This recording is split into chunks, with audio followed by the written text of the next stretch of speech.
where it all started. As you probably already know, this is the story of Deku's revenge. Now you may be here for one of the two reasons. Number 1.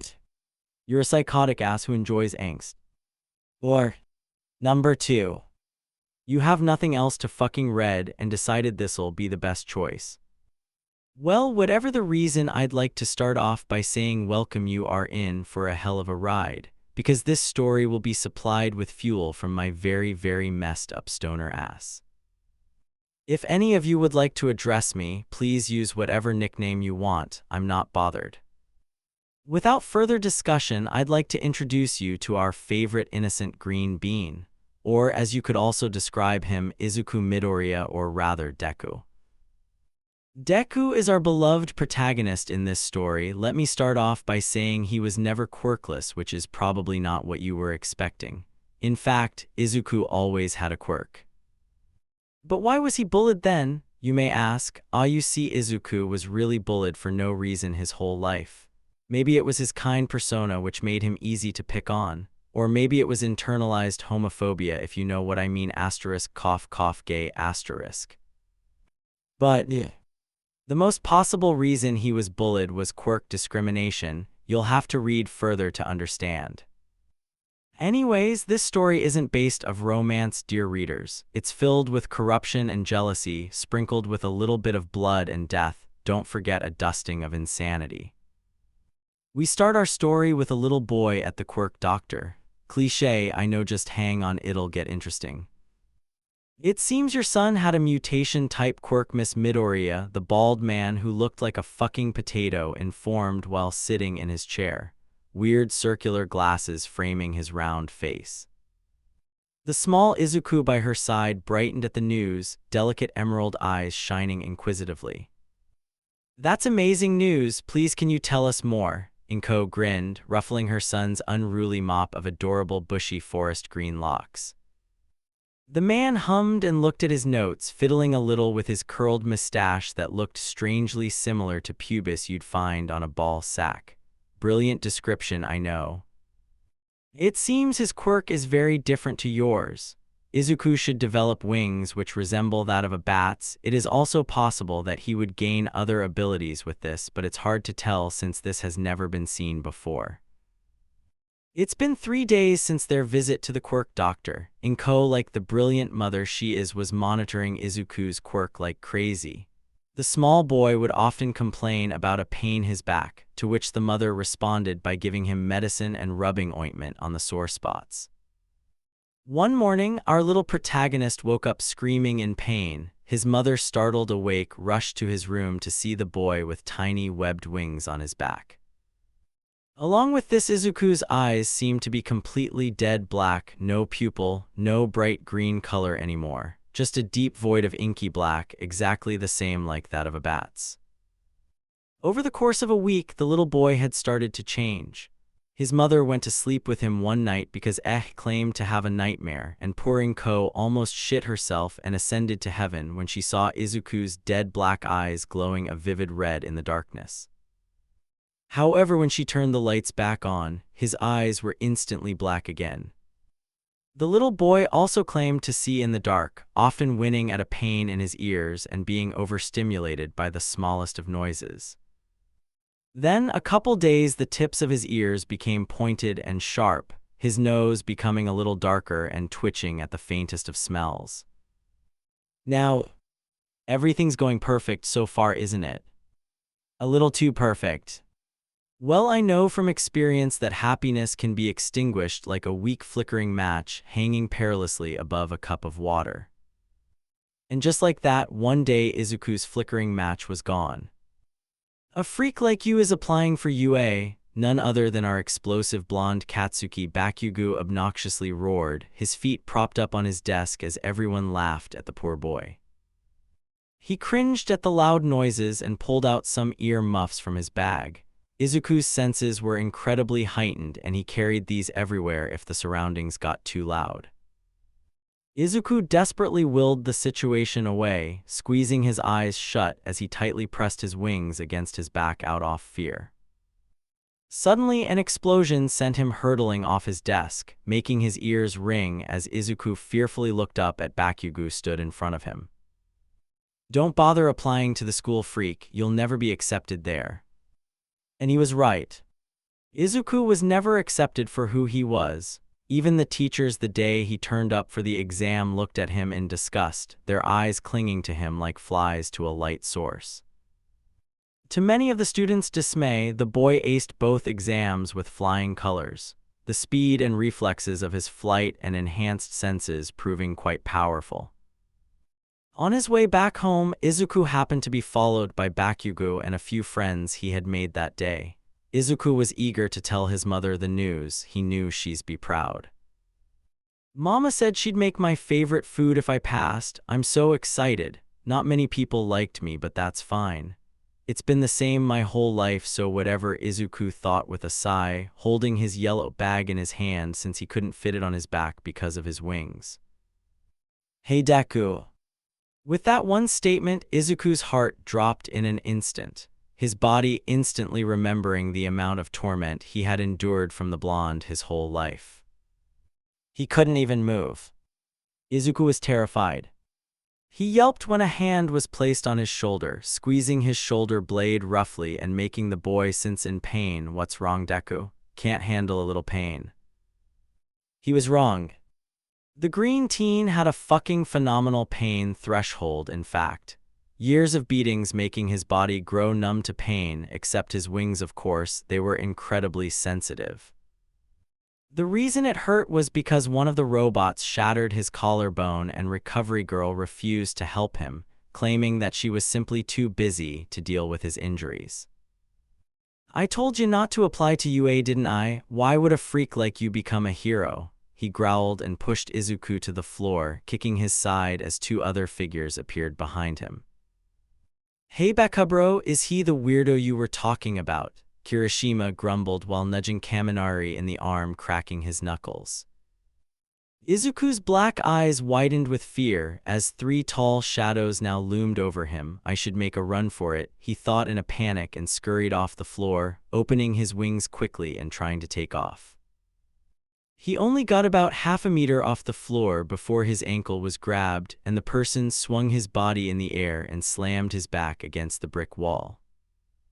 Izuku gritted his teeth and held his wings in pain. "Some bones definitely broken. Please, I just want to go home. I promise I won't get in your way," he wheezed out, shuffling away from the three. "Kami, try some electric on him." It was a long and painful encounter for our poor protagonist. He had passed out after they finished, staying in the dark alley till around midnight until a cold breeze made its way into his aching body and willed him awake. Electricity burns littered his skin, his eyes swollen as dry blood clogged his nose. Izuku could feel his broken ribs rubbing against each other painfully as he forced himself to a stand, black and blue bruises dotting his arms and legs. It took him a while, but he managed. Pushing open the door with great difficulty, the boy was bombarded with his precious mother crying a waterfall. "Izuku, honey, I was so worried. Oh my goodness, what happened to you?" Inko had seen this one too many times. Her poor son always coming back home beaten up. He never gave up any answers as to what was happening though. "I did it, Mama. I got into UA for you." Torment. Hello again, readers. I must say thank you for making it to chapter 2. Last chapter was quite a few of time skips, however this time it'll be more organized. If you're still here, let's start by observing our poor little protagonist walking along to school. Last night, Inko had patched up his wounds and wrapped his right wing in bandages. Izuku was in high hopes today. Maybe, just maybe, he could make some friends. Maybe for the first time in his life he could laugh and have fun with someone else his age. But boy, was he wrong. A grin slipped the boy's still slightly swollen features as he reached the massive door labeled Class 1A. "Wow, are there giants here or something?" Izuku mumbled to himself with an innocent giggle, a light blush crossing his cheeks in anticipation. "Stop tarnishing UA's school property, you cretin," quite a tall boy with neat blue hair, scolded the explosive blonde who had his feet on the desk as per usual, swishing his hands in the air as we all know. Izuku's dark little nose twitched as his pointed ears perked at all the noises. Did your old school put a stick up your ass, or were you born with it?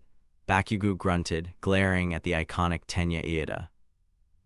That's when Katsuki finally saw the green teen standing in the doorway. Blood red latched onto deep black, his sharp features downturned in anger.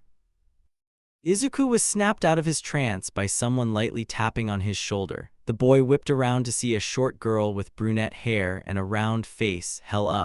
Never mind, she quickly looked away when Izuku turned around, looking at the floor while moving around him to get to her seat. Hello, I'm Izuku. No one cares, freak, leave her alone, our Latino king grunted, shoving Izuku to the side and joining Bakugo, though I don't think Zero could be classed as a king in this story. Izuku looked to the floor in shame, bowing his head to the floor and quickly sitting in his seat and waiting for the teacher. And just like that, Izuku's hopes of making friends had flown out the window, just like my will to live. Don't ask. Shut up and go to the training grounds for your quirk test, a sudden demanding voice ordered, a maggot standing up in a yellow facing behind the teacher's desk.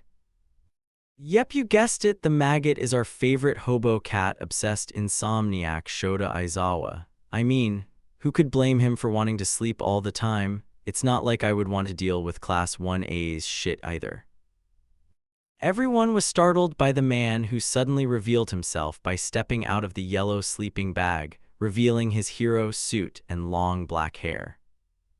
Many of them thought the same thing. What's a homeless person doing in our class?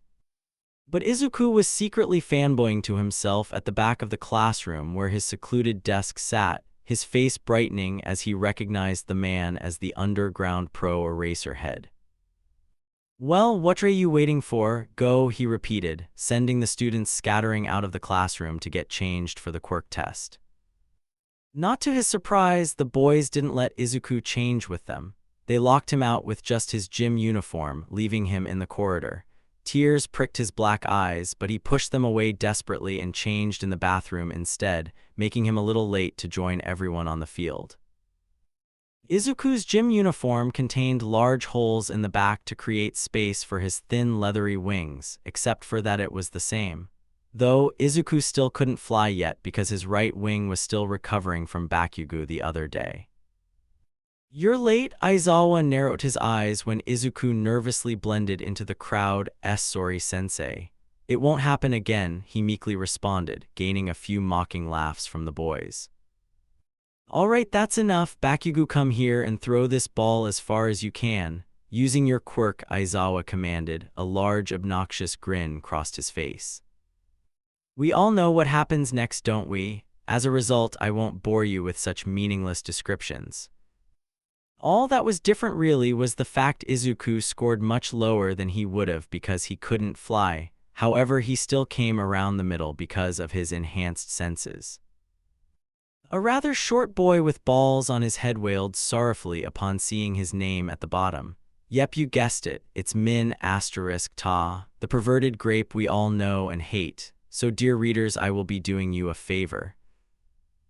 Min*ta, you know what that means, you're expelled. A student from Class IB will be taking your place. Aizawa huffed, activating his quirk on the boy to further scare him off. The dwarf did as asked and ran off while crying, leaving almost every student wide-eyed. Get back to class except you, Midoriya. Stay here, I want to have a chat. Izuku's deep black eyes widened with fear as everyone passed him with a smirk, most likely thinking he was going to be scolded for so reason.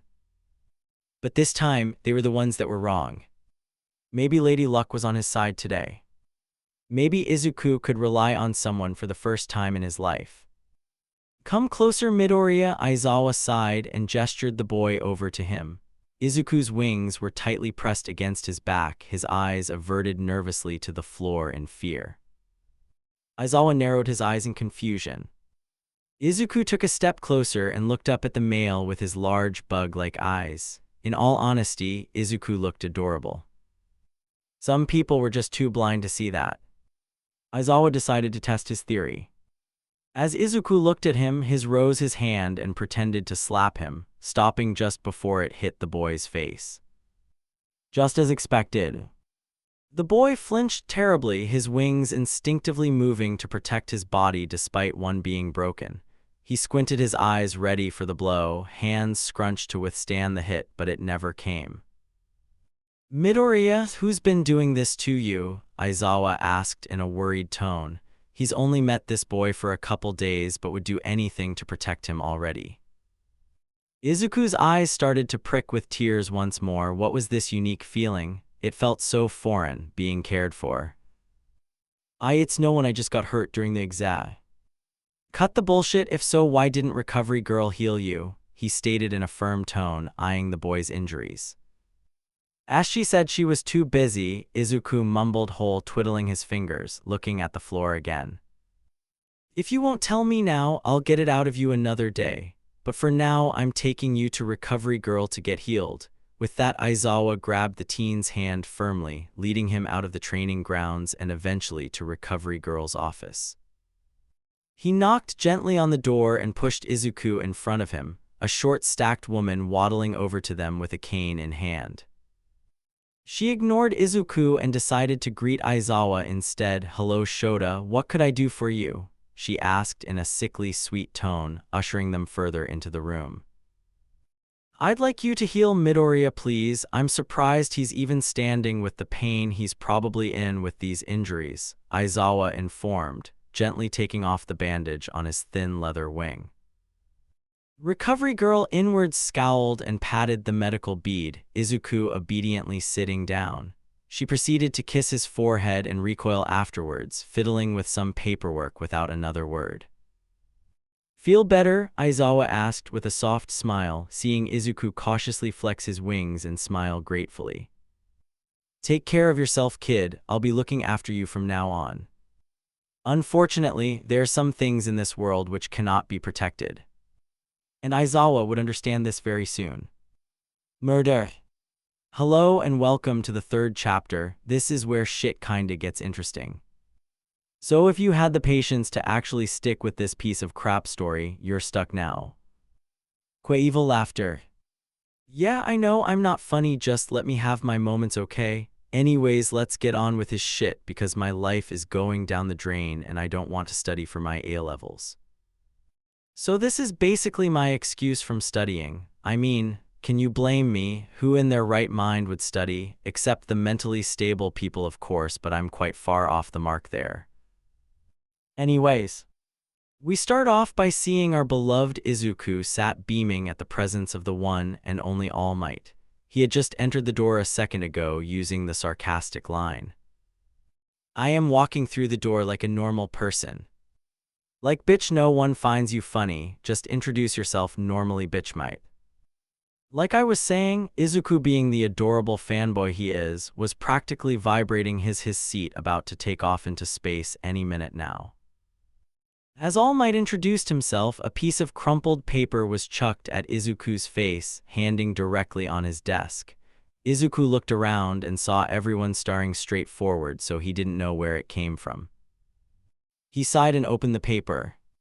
"Do everyone a favor and kill yourself, freak. No one wants you here." It read, accompanied with a load of incoherent scribbles. The boy's demeanor dimmed at an instant as he shoved the paper back inside of his pocket, black eyes watering with salty tears. Aizawa narrowed his eyes from the front of the classroom, watching the ordeal from the start. "Anyways, today we will." Aizawa cleared his throat, interrupting All Might Takami. "Passing notes is rude while a teacher is speaking," he scolded, noticing Izuku's saddened expression. The bird mutant sighed, "Sorry, Aizawa-sensei." "Detention," he concluded again, Takami's eyes widening as he sent a glare towards Midoriya and went back to listening. This isn't very interesting, so let's fast forward a little to when our little protagonist is participating in the hero training. His suit consisted of metal bars supporting the fragile bones in his wings, followed by a windproof suit which had fur on the inside for insulation. He also had a headset around his ears to further support his senses and several blades hidden in the soles of his shoes just in case. Izuku was placed in a team with an annoyed Uraraka and were declared hero team, whereas Bakugo and Tenya were the villains. All Might set them off with a simple set of instructions. The villains must hide the bomb somewhere in the building, and the heroes must find it and touch it before the timer ends. Okay, I have a plan if yo. Uraraka cut him off. I'm not working with someone like you, just leave me to do my own thing. If you really want to be helpful for once, take care of Bakugo so I can touch the bomb. Izuku looked down at the floor, his wings slowly creeping around his frame Escher. She shot him a disgusted glare and crossed her arms, waiting for All Might's command. Why are you even here? No one likes you, she whispered, venom dripping from her words. Ready, Gyo. With that, Izuku and Uraraka were sent off. She started by floating herself up the building while Izuku simply flew up there with ease. He made it was before her and started to sniff at the air. Ash, I can smell him, Izuku's ears pricked as he caught Katsuki's thundering footsteps coming from around the corner. Izuku made quick work of sweeping his leg across the floor just as the blonde came around the corner, making him stumble to the floor. Damn freak, I'll kill you, he roared, sending an explosion at Izuku's face just as he jumped up at the floor. Izuku held his ears tightly, a loud ringing muffling his senses as Bakugo punched him harshly in the face. Izuku spat blood onto the floor and wiped it off his mouth, flaring his wings behind him and letting out a high-pitched scream. This was Izuku's special move. It was similar to echolocation. He could either use it to detect a person or momentarily stop their movements because of how high-pitched it was.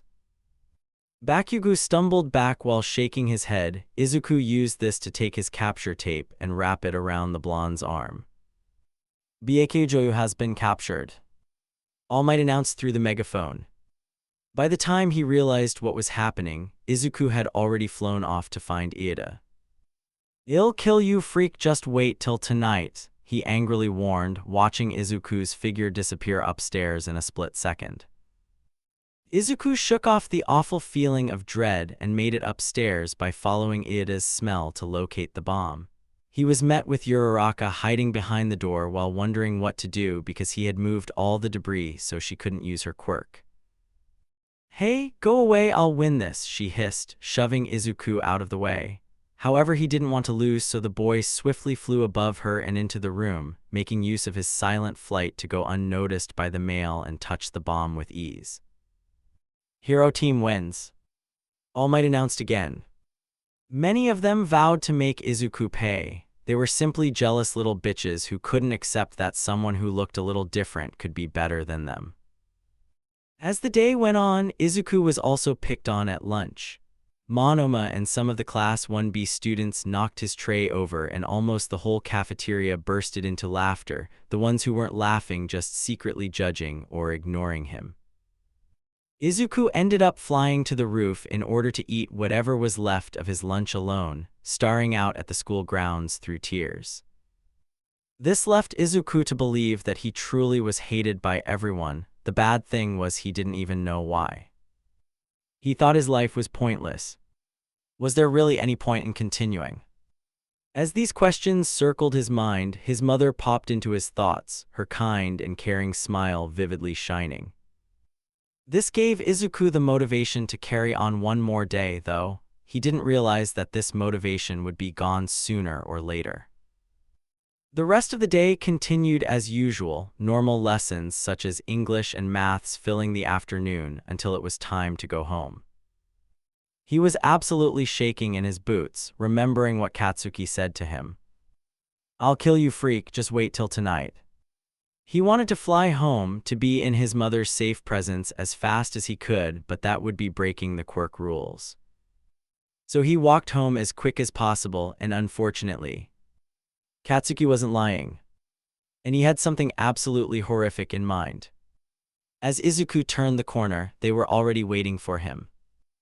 Bakugo, Kirishima, Kaminari, and Shiro stood in the darkness waiting for Bakugo's lead. Kaminari stood the side grinning, filming everything on his phone for the rest of the class who claimed they couldn't come but still wanted to watch. Hey freak, didn't I tell you I'd find you tonight? Katsuki scowled, grabbing the trembling Izuku by his neck and shoving him farther into the dark alleyway. The only light was the flashlight from Kaminari's phone, illuminating the surroundings as he filmed in delight. I told you not to get in my way, didn't I? Bakugo shouted, his hand gripping Izuku's collar as he punched him repeatedly in the face, pushing his back against the wall. Stop please, I'm sorry, the poor boy pleaded, his leathery wings flapping frantically behind him as Katsuki dug his knee into Izuku's stomach. The rest of the boys laughed mockingly as the blonde continued to beat him, their psychotic grins and evil laughter echoing Midoriya's blurry vision as his head began spinning. Katsuki grew angrier the more Izuku pleased, tears streaking down his face. Just shut up, he roared, kicking him to the floor and grabbing onto the base of his wings. Izuku cried out in pain, Kaistuki's foot firmly pushing him to the floor as he held onto both Izuku's wings at their base, pulling with all his might. Awful cracks and the tearing of skin slightly scared the laughing boys. Hey Bakubro, stop, he's learnt his lesson. Kirishima nervously tried to calm the boy. However, Bakugo continued to pull at his wings, his hands becoming hotter and scorching Izuku's skin as crimson pooled down the boy's back from the base of his wings, making his clothes sopping wet with blood. Stop please, he cried out, lungs being squished under the blonde's foot as Katsuki finally stopped with a final rip. Everyone silenced. Only the agonized sobs of Izuku echoing the dark alleyway. Kaminari shakily shone his phone light onto Bakugo. In his hands he held the boy's mutilated wings, ripped straight out of his back with brute force. Izuku screamed again, the cold air hitting the gaping holes in his back as he curled up in a pool of his own blood while screaming in pain. Someone shut him up, Bakugo panicked, his hands trembling as he dropped the burnt wings to the floor. The boys quickly rushed over to Izuku's shaking frame and Zero ripped his shirt off and muffed his cries with the fabric. His tears dampened the shirt as Izuku squirmed in protest and desperately clawed at Zero's hands. Kirishima pinned his hands. All the while Kaminari confined to film the whole thing. Zero held the fabric in place till Izuku's struggling movements finally weakened, his hands dropping limply to the floor as his glassy tear-filled eyes finally relaxed. His body gave into the pain. Face a light shade of blue from suffocation as his head lolled to the side, his mouth parted as the teen finally lifted the fabric. Shed. Cover up. Last chapter contained a little bit of jealousy, a hint of anger issues, and a whole lot of gore. Supplied with unintended manslaughter. Just your average day at UA, right? Well, it was just like a walk in the park for our rodent principal to cover up, his students coming in drenched in blood with horrified expressions at around midnight. They claimed to have accidentally killed their classmate. Nezu was determined to cover this up.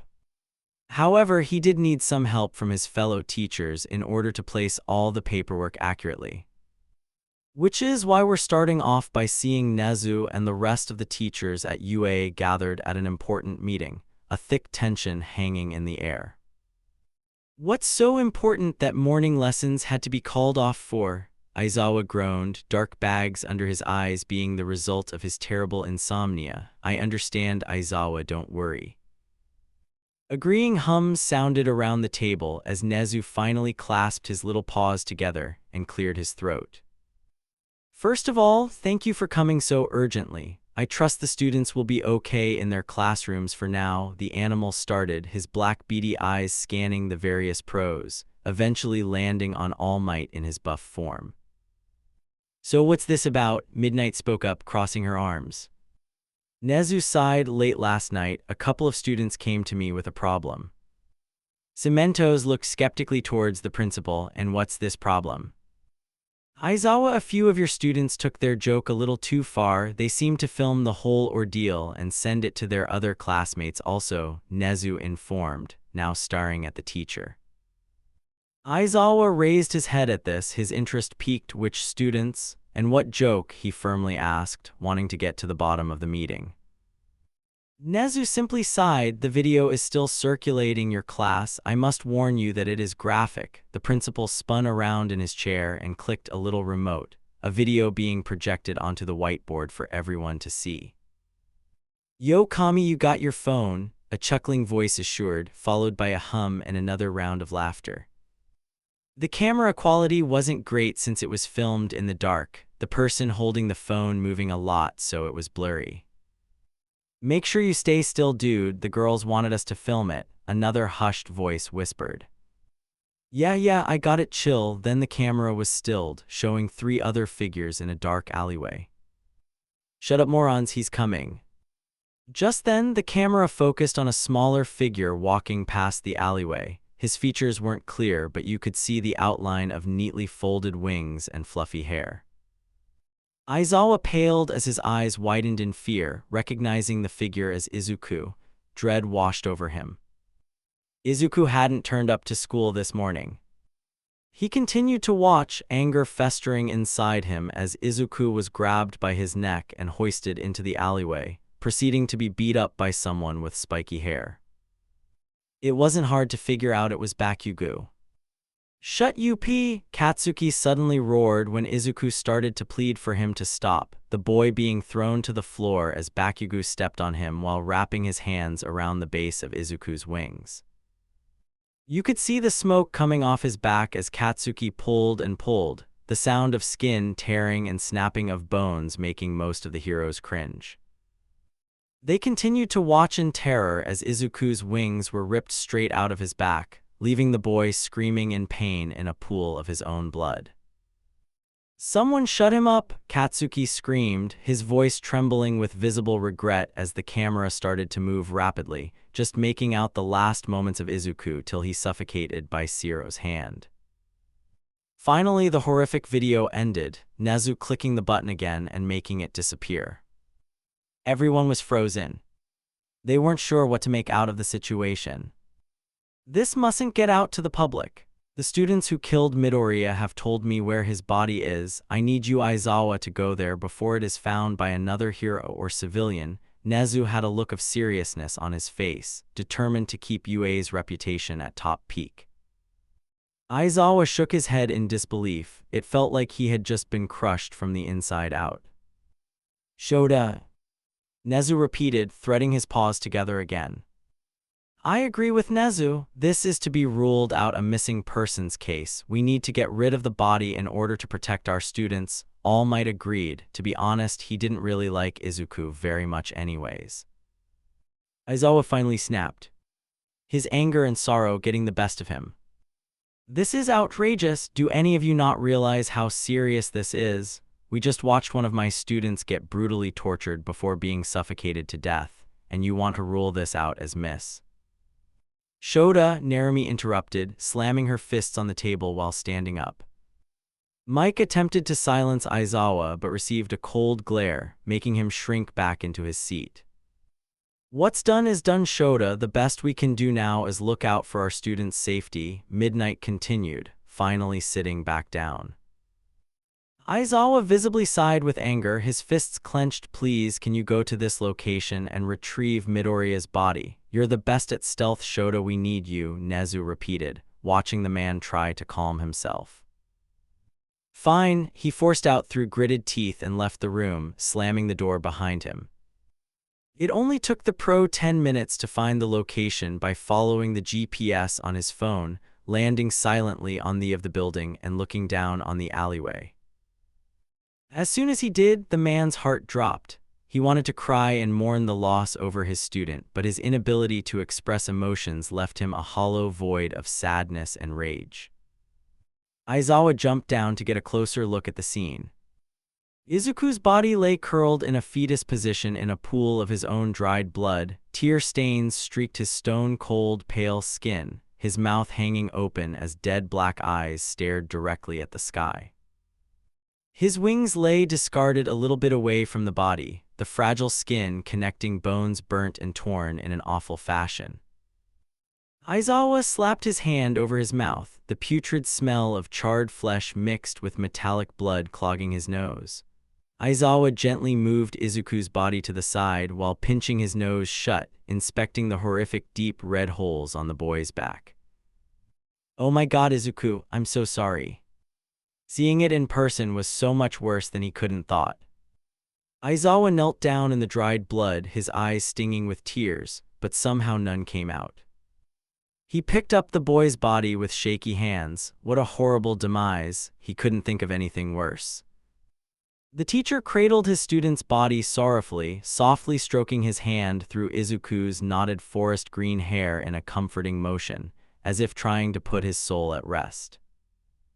Just then, a cold breeze blew through the alleyway, an ominous feeling hanging over the surroundings as Aizawa felt like something inhuman passed through his body.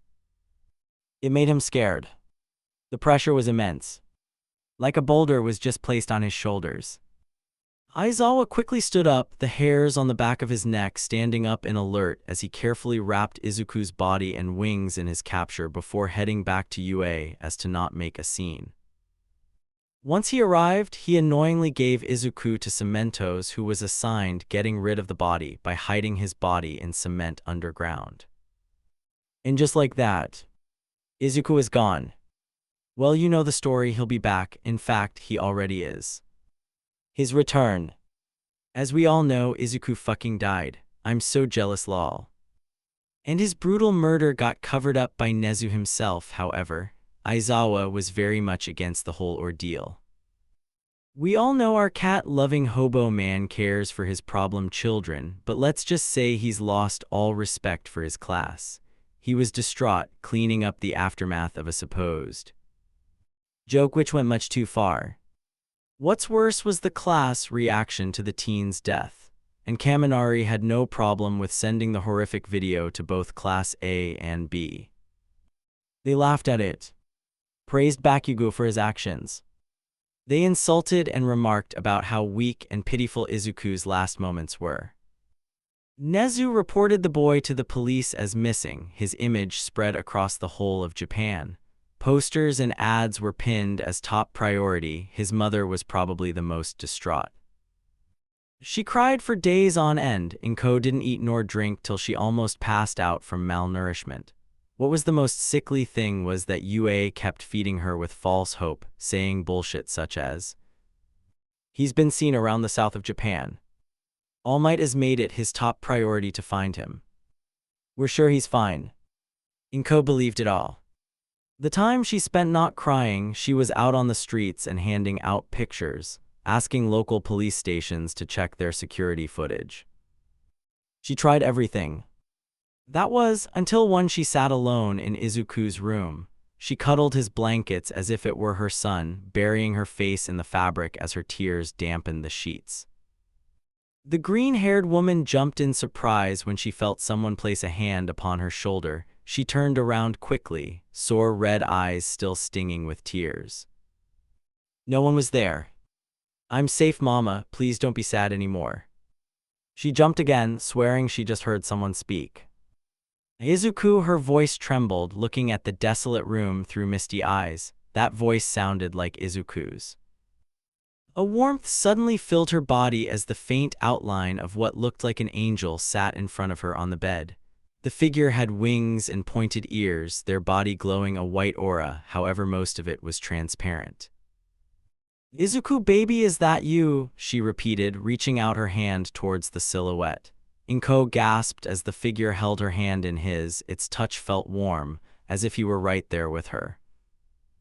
She could feel the softness of his hands in hers, her eyes watering as its features became more noticeable. His eyes were not black, they were their innocent bright green like when he was small, constellations of freckles dotting his chubby cheeks, complemented by an angelic smile. Tears started to pour down her face, throwing herself onto him to embrace Izuku in a hug. He stroked a hand through her long hair comfortingly. "Baby, where did you go? I'm so glad you're back," she wailed, holding onto him for dear life. A sad smile now crossed his face. "I'm gone, Mama. Please be happy in my place. Don't spend any more time mourning over me." His voice was smooth and continuous, putting her at a strange ease. But you're still out there somewhere. I'll find you, I promise, she sobbed into the figure's chest, clutching his small figure. Please, Mama, I'm happy, I promise. She cried even more as his body started to fade again, the warmth dissipating as he became a transparent figure again. No, Zuko baby, please don't leave. It should have been me. I should have looked after you better. It's all my fault, she wailed, desperately trying to grab onto his fatting body once more. You were the best mama in the world. I love you. Izuku's voice faded away, the warm feeling filling and disappearing as a window opened suddenly, a cold gush of wind being released outside. She was left alone trying to process what happened. Did this mean her baby is gone forever? Now, my dear readers, this story will take a slight change in perspectives, but first, let me basically explain what our own dead protagonist is like. As you could probably guess, he doesn't have a physical form anymore. His soul is basically not at peace because his killers never received any justice, and his strong intent to revenge is keeping his soul tethered to the mortal world. Izuku had extraterrestrial abilities as a ghost. The list is very long, but I'll just say a few so you can get the gist. Attraction of physical objects. Transformation of his own body. Ability to communicate with the living. Can control a mortal's dream to his own desires. Can create physical life forms of anything he wants, however when they are touched by a human they disappear. Ability to possess any mortal's body. And many, many more. As you can tell, being a ghost has its perks. Izuku could now finally get his revenge. And fuck did he have a lot in store for the poor inhabitants of Uehai. However, Izuku can also come across as a kind spirit to those who showed him prosperity when alive. An example is when he showed himself to his mother. Izuku was planning to do this to Aizawa. He would keep the teacher out of harm's way when executing his revenge. Now, the part we've all been waiting for. I hate this place. It'll be a pile of ash by the time I'm finished with it. Izuku scowled, his transparent body standing outside of the gates, watching students bustling between the buildings. Suddenly someone walked through him. Izuku didn't like the feeling, so he tried to avoid that and instead floated above the gates and landed inside the grounds. His eyes were black again, his thin leathery wings attached to his back once more. He glared at everyone who walked past him, their taunting laughter fresh in his mind from when they repeatedly humiliated him. The whole school. He'd make them all pay. Izuku drifted over to Mei, stood with another support course student which he didn't recognize. They were snickering at something on her phone. Out of curiosity, he looked at it from behind them. His eyes widened as rage filled him once again. They were laughing at his fucking murder. He scowled and whacked her phone to the ground, quickly drifting away. Hey, I didn't even drop it. He heard her surprised yelling fade away as he walked through the wall and towards his old classroom. Bakugo, you're so popular now that video got out. Nice going, Mina squealed while walking with the group of boys, laughing to herself. Izuku narrowed his eyes, his anger bubbling inside him, ready to explode. Tusk, it's not like he'll be missed or anything. Hell, even Nezu didn't give a fuck, Katsuki remarked, earning snickered from the rest of the Baka squad as they walked into their classroom where Aizawa was sleeping on the floor. Izuku brightened as he floated past his classmates and kneeled next to Aizawa, placing his transparent hand on his forehead. Izuku made sure Aizawa had a good dream, shooing away the bad images of his subconscious in order to help him get a better sleep. Aizawa-sensei, none other than Momo, called, waking up the teacher, much to both Izuku's and the man's annoyance. Izuku shot her a glare, secretly planning how he was going to torture her already. Momo felt a cold gust pass through her body, the hairs on her neck standing as a heavy feeling suddenly pushed down on her shoulders. What do you want? The teacher grumbled, rubbing his eyes tiredly while glaring at the whole class, especially the students who hurt Midoriya, but he wasn't allowed to punish them by Nezu's command. Izuku floated next to Aizawa and rested his chin on the pro's hair. Izuku shrunk his body so he could sit comfortably atop the pro and listen to what he was teaching. Aizawa-sense, I was just wondering what we'll be doing today, Momo meekly questioned, shaking off the ominous feeling with a sweat drop. The teacher groaned and pulled at his hair, heavy eye bags adorning his face. The USJ. Anger. The USJ. Izuku thought with a smirk I could cause some havoc there, he mumbled to himself while getting more comfortable sitting on Aizawa's hair. Rescue training, get into your hero outfits and get on the bus, Aizawa ordered, refusing to look any of them in the eye as he walked off without another word. He felt repulsed to even talk to them. Izuku hummed as Aizawa walked to the bathroom. Izuku was about to let him have his privacy when Aizawa didn't use the toilet at all. He simply rested his palms on the sink and looked at his reflection, pushing some hair out of his eyes. Aizawa groaned and squeezed some eye drops in his sore eyes, dipping his head sadly afterwards. Izuku looked at him curiously, floating off his head and going back to his normal form. I wonder what's troubling him. Izuku thought as he slowly seeped into the mirror, deciding to try something out. Izuku waited till Aizawa looked up again, making himself visible as he did so. The teacher gasped loudly and jumped back in surprise. He didn't see his reflection but his students. Familiar black eyes stared back at him, winged appendages adorned his back, pointed ears sticking just out of his green, fluffy hair. Izuku, Aizawa trailed off, his eyes stinging again before he violently shook his head, clasping his hands around his ears. Just a hallucination, ignore it, Shota, the teacher tried to convince himself, strutting out of the bathroom without looking at the mirror again. Izuku lumped his shoulders dejectedly and followed Aizawa swiftly, slightly downhearted by his reaction. Izuku watched the class from the air as they started to board the bus, Aizawa entering tiredly behind them as the bus drove off.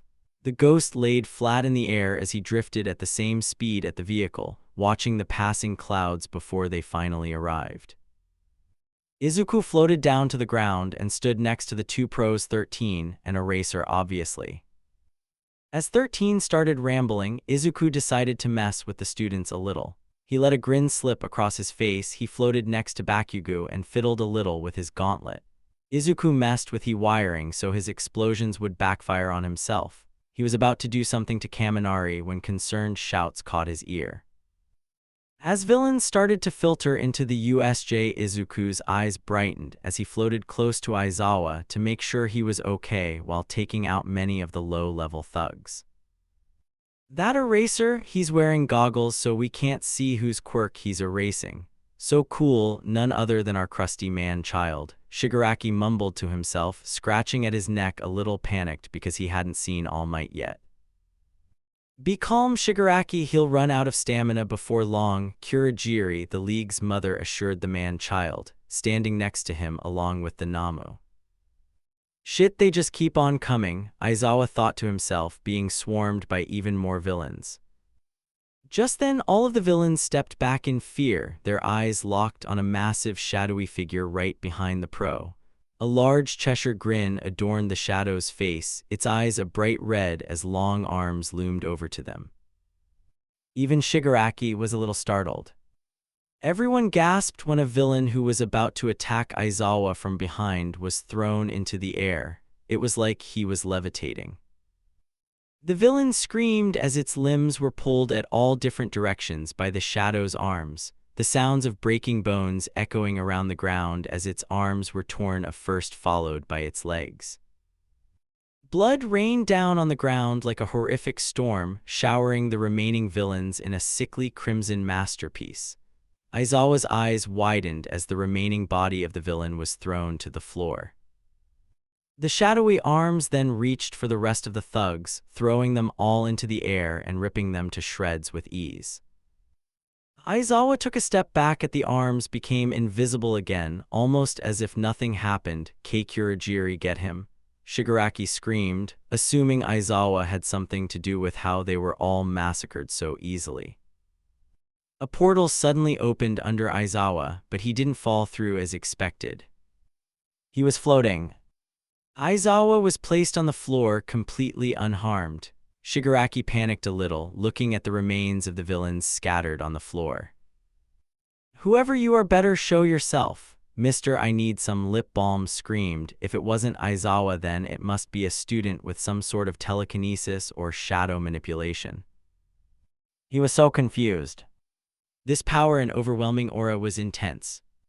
He just didn't know where it was coming from. If he found it, Shigaraki would take them back to the League and make some use of that quirk. But what he didn't know was this force was something extraterrestrial. Something never been seen before. A grin slipped across Izuku's face at Shigaraki's outrage. He slowly floated over to the man-child and made himself visible as soon as he was right in front of him. "Ga en Namu," he screeched in fear, seeing the transparent, bloodied corpse of a child levitating in front of himself. Blood streaked down his black eyes, half his pale face appearing to be eaten by maggots and decomposing. His clothes were ripped and torn in an awful fashion around his torso, showing off his blood-stained ribs and empty chest devoid of any organs. The Namu jumped in front of its master and attempted to punch him away. However, his fist went straight through the figure as a large ear-to-ear grin spread across his face. The figure suddenly vanished again when All Might appeared through the door in all his fake glory. Izuku scowled and changed his appearance back to normal, sending a large gust of wind going through Shigaraki to make him even more scared before drifting over to the frozen teacher and standing protectively by his side. Almost like a guardian angel. But as we all know, Izuku wasn't much of an angel. He was an evil spirit driven by revenge and anger. It wasn't long till he would start to torment the students of UA. He simply had to form a plan first, a plan which would target all of their weaknesses at the core and rip them apart both physically and emotionally. As for Aizawa, he had absolutely no fucking clue as to what just happened. Was it a villain with an extraordinary quirk who turned against the League? Maybe it was an underground hero who wasn't yet known by the Hero Society. But that seemed far of the mark to Aizawa. This force seemed otherworldly. It was terrifying. However, for some reason which he didn't know, this unknown presence was protecting him. And him only. The rest of the children had been scattered around the USJ, but it chose to stay and protect him only. Many students were left brutally injured that day, due to most of the villains running away from Aizawa and attacking the students. From then on, Aizawa had always been feeling a presence drifting along with him. This subtle shadow always in his peripheral vision, just following him. He didn't necessarily hate it actually. In fact, Aizawa had grown used to this thing which followed him everywhere. He actually very liked it. People seemed to avoid him more. They shivered at his presence whenever he entered a room and didn't talk much. And Aizawa absolutely loved it. He didn't like talking to anyone anyways, not to mention people who had an innocent person's murder covered up like nothing. What was weird though was the strange things happening in UA lately. It started off with simple belongings missing, then both teacher and students randomly attained serious injuries when simply walking. It started to escalate at a fast rate. But what they didn't know was that worse was due in the near future. The ghost of UA would make himself known before long. And everyone would live to regret the day they ever bullied Izuku Midoriya. First appearance. It was a simple morning for Aizawa. Wake up with great effort. Have breakfast, which was literally just black coffee. Come unwillingly to school and collapse in the teacher's lounge before he had to teach. Well, his day was perfectly normal until he heard terrified screams coming from outside the teacher's lounge. He snapped awake and panicked a little. Then he remembered that it was probably his students which were screaming, so why would he give a fuck about them?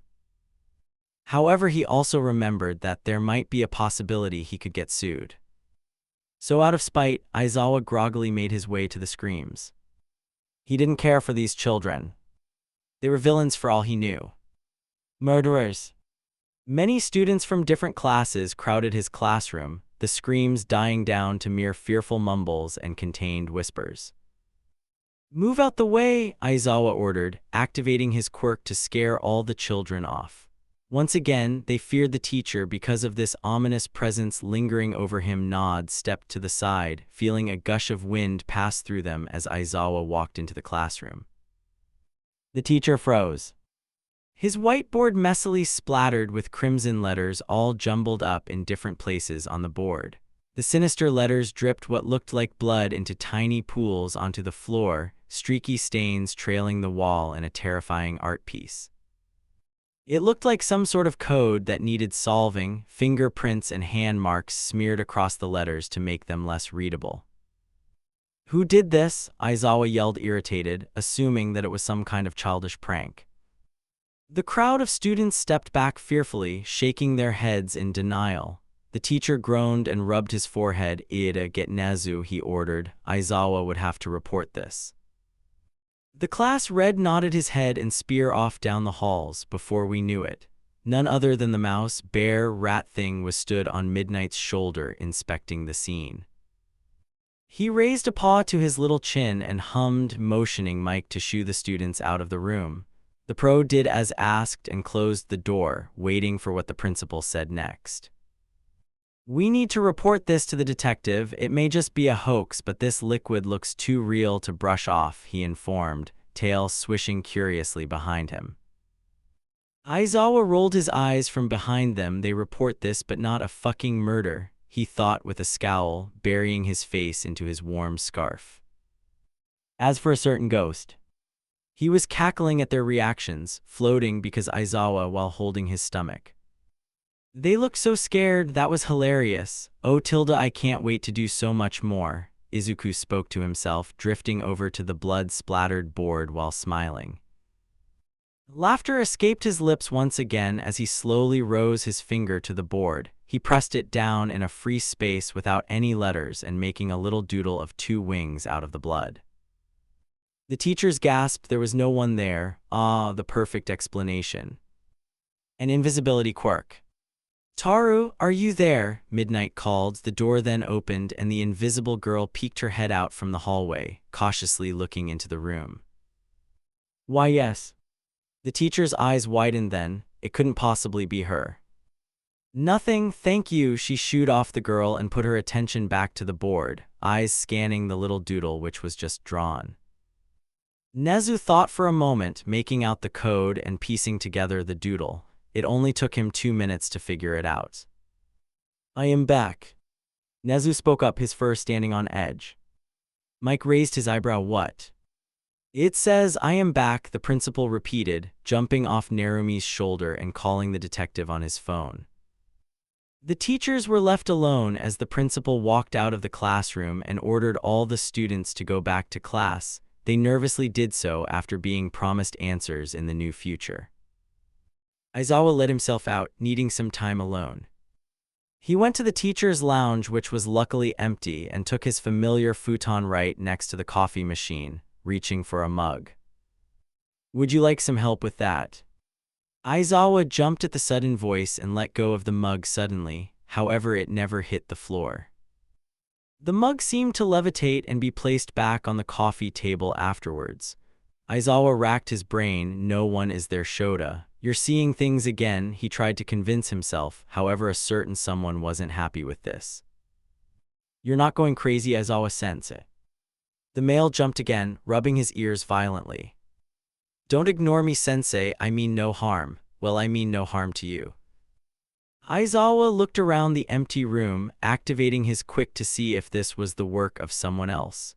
However, nothing happened, only that same small shadow lingering in his vision. If you're a student, I don't have time for you, go away, Aizawa stated as a last resort, rubbing his temples.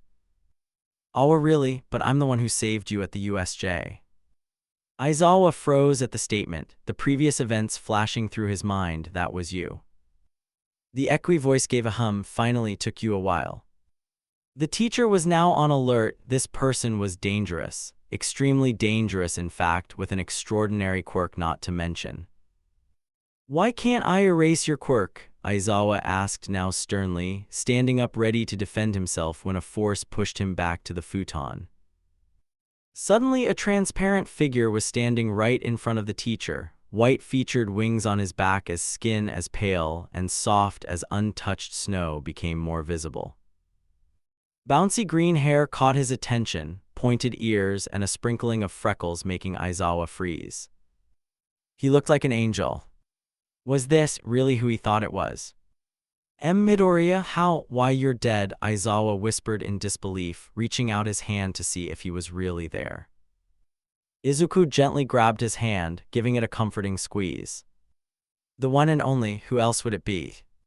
Sweet laughter echoed around the room, Izuku letting go of his hand and stepping back while flying around the whole room with a happy grin. Did I die? No, sensei, it's me, Izuku. Come on, Tilda, we live in a supernatural world. What's so surprising about a ghost?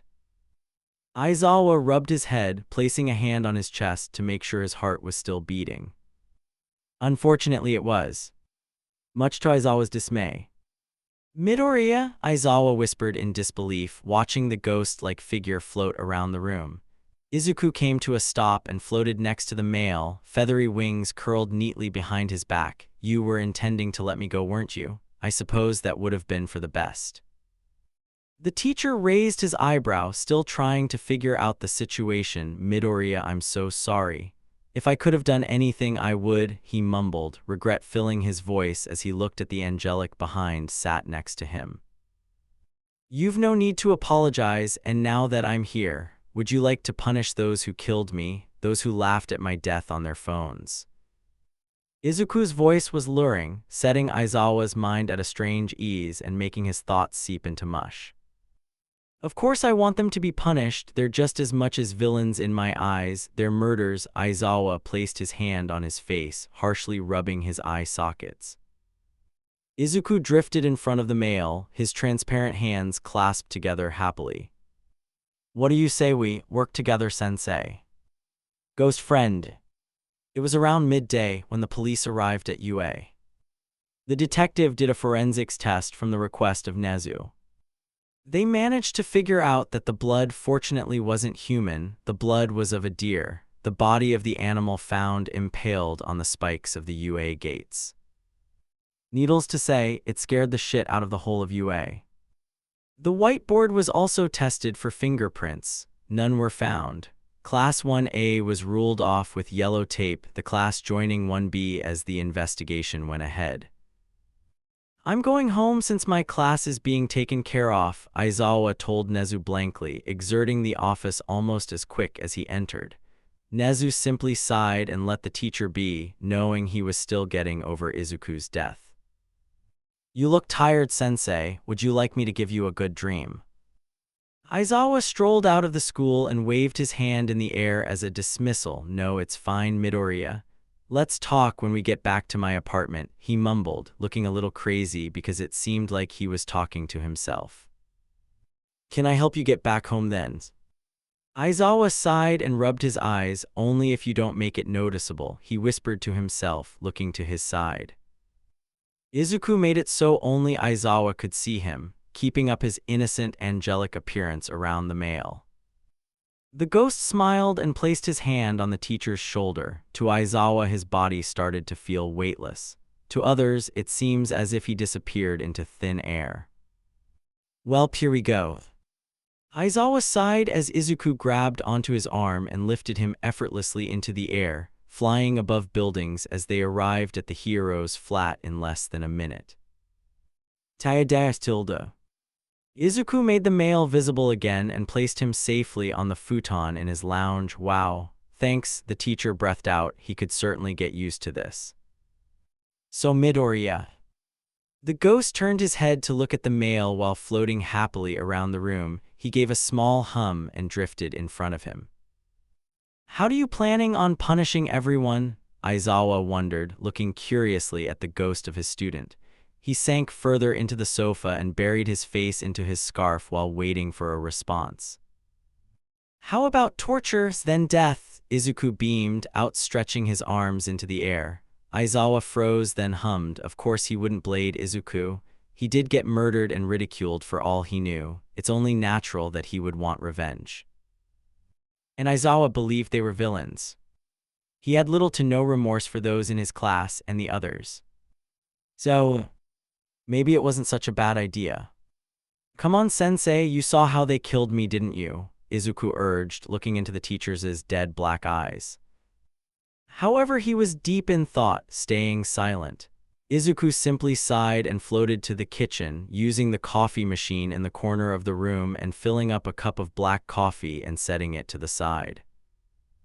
I'll make you some food, sensei, you just need to relax, the ghost shouted, continuing to make his favorite when he was alive. He couldn't eat it, obviously, but at least Aizawa could enjoy it for him in his place. Aizawa was left thinking to himself in the lounge, rubbing his head through groans, wondering as to what he should do. First, he was mourning over Izuku's death. Then Izuku starts haunting the school. And now Aizawa is stuck with a fucking ghost making him dinner. What a strange series of events. 10 minutes had passed and Izuku finally showed up with some food for the male, placing it happily on his lap. Tell me if you like it, go on. Aizawa looked at the steaming black coffee and fresh plate of food and drooled. He could definitely get used to this. Izuku sat down on the floor and gave a closed-eye grin as he watched the teacher slowly eat the meal with caution, dark black eyes lightening a little at the delicious flavor. Thank you, Midoriya. You know you don't have to do that though, the teacher monotonously declared, placing down the coffee with a sigh, letting the caffeine work wonders on his mind. The ghost beamed. He'd protect Aizawa forever. From every hardship and evil, simply because he was the only person who had shown him kindness except for his mother. Don't worry about it, it's nothing really, he smiled, floating off the ground and sniffing the plate of food as Aizawa ate with his chopsticks. It smells so good, right? I wish I could eat it, he whined, pouting a little. Aizawa sighed and placed his chopsticks down, sinking into his futon. Midoriya, what happened to you was awful. I wish I could have prevented it somehow. Izuku frowned and floated up to his face, placing his transparent finger by Aizawa's lips. No need for apologies. It's not like you're the one you tortured and killed me, but fuck, that bitch hurt. Izuku shivered at the memory, his emerald eyes becoming their usual complete black before it snapped back to green. But anyways, that's why you can help me, sensei. It would be useful to have a living person on my side, he giggled, moving away from the teacher's face and floating on his back. Midor. Call me Izuku. Izuku, you know if I get caught trying to punish anyone I'd be sacked, right? Aizawa deadpanned. Of course he wanted to teach them a lesson. They killed someone, for fuck's sakes. Oh, you don't have to worry about that. I'm here after all, he smiled sinisterly, drifting closer to Aizawa and seeping through his body, sending chills down the teacher as Izuku appeared in front of him again.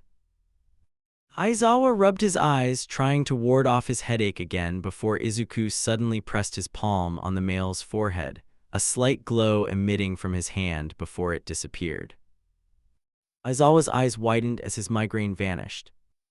They're all better, now what do you say? Come on, sensei, you saw that video, right? Everyone watched it and laughed, even the big three. They're supposed to be the role models of the school, yet they laugh at a student getting murdered. How does that make you feel as a teacher? Ashamed. Anything else? Angry. So what do you want to do about it? I'll do exactly what they did to you. Is this real? Night terrors. Or as others may call it, nightmares. Some may say they come from demons of the night. Supposedly spirits who specialize in exerting their negative energy on a living form to make them have those horrible nighttime images as they sleep. But what if it was something far more sinister than that? What if those demons and spirits could become physical with the mortal world? Not like there's anything to worry about, though. Well, that's not completely true. No one was safe in UA. No one felt safe either, like something was preparing, something extraordinarily vengeful that was unstoppable. And they were right. He was unstoppable. Izuku Midoriya was unstoppable. It was nighttime in Tokyo, Japan. The bustling city was asleep once more, streets eerily empty as the deafening silence continued for miles. The only light provided was those familiar artificial lampposts set evenly on the path's edge. It was cold, clouds hung heavy in the dark sky, creating a misty and claustrophobic feeling if you were on the ground. Fog encased the roads thickly, drifting perfectly with the chilling breeze. Amongst this cloud of fog, there looked to be a green, glowing figure. Its feet never touched the floor, limbs blurred in with its body and covered more by the fog. All that could be seen was two piercing tar-black eyes. He truly was nightmarish. The green figure drifted along with the fog, although it looked to be moving with purpose, as if looking for something. Sure enough it did. The figure stopped at a door. The fog followed him as he dazed through the door, which had a golden plaque engraved with the word Bakugo. The Bakugo family. They were in for a treat. Not all of them, of course, the two we know as Mitsuki and Masaru, his parents obviously. They were good people in his eyes. That is why they would be having a good dream tonight. The same could not be said for their son, though. Once again, fog and mist slowly seeped into the quiet and dark household. The figure, still encased in mist, floated towards the ceiling, phasing through the substance to find himself in just the person's room he was looking for. "My dear Kaken, your days of torture start right now," the ghost of Izuku whispered, his echoey voice circling around the blonde's room as Izuku looked down on the sleeping male. Without hesitance, the ghost placed his transparent hand on Katsuki's forehead, his palm glowing a little before it worked. Now in Katsuki's subconscious, a struggle was happening. I woke up with a gasp, my hand tightly clutching my shirt as I breathed heavily in and out. Geez, what was that? I was having a good sleep and I just had to wake up. I groaned and rubbed my messy hair, moving my hands to my eye sockets as I rubbed them with the palm of my hand angrily. I opened my eyes to look at the time. What? My alarm clock was turned off. That's weird, I turned it on before I went to bed. Tisk, oh well.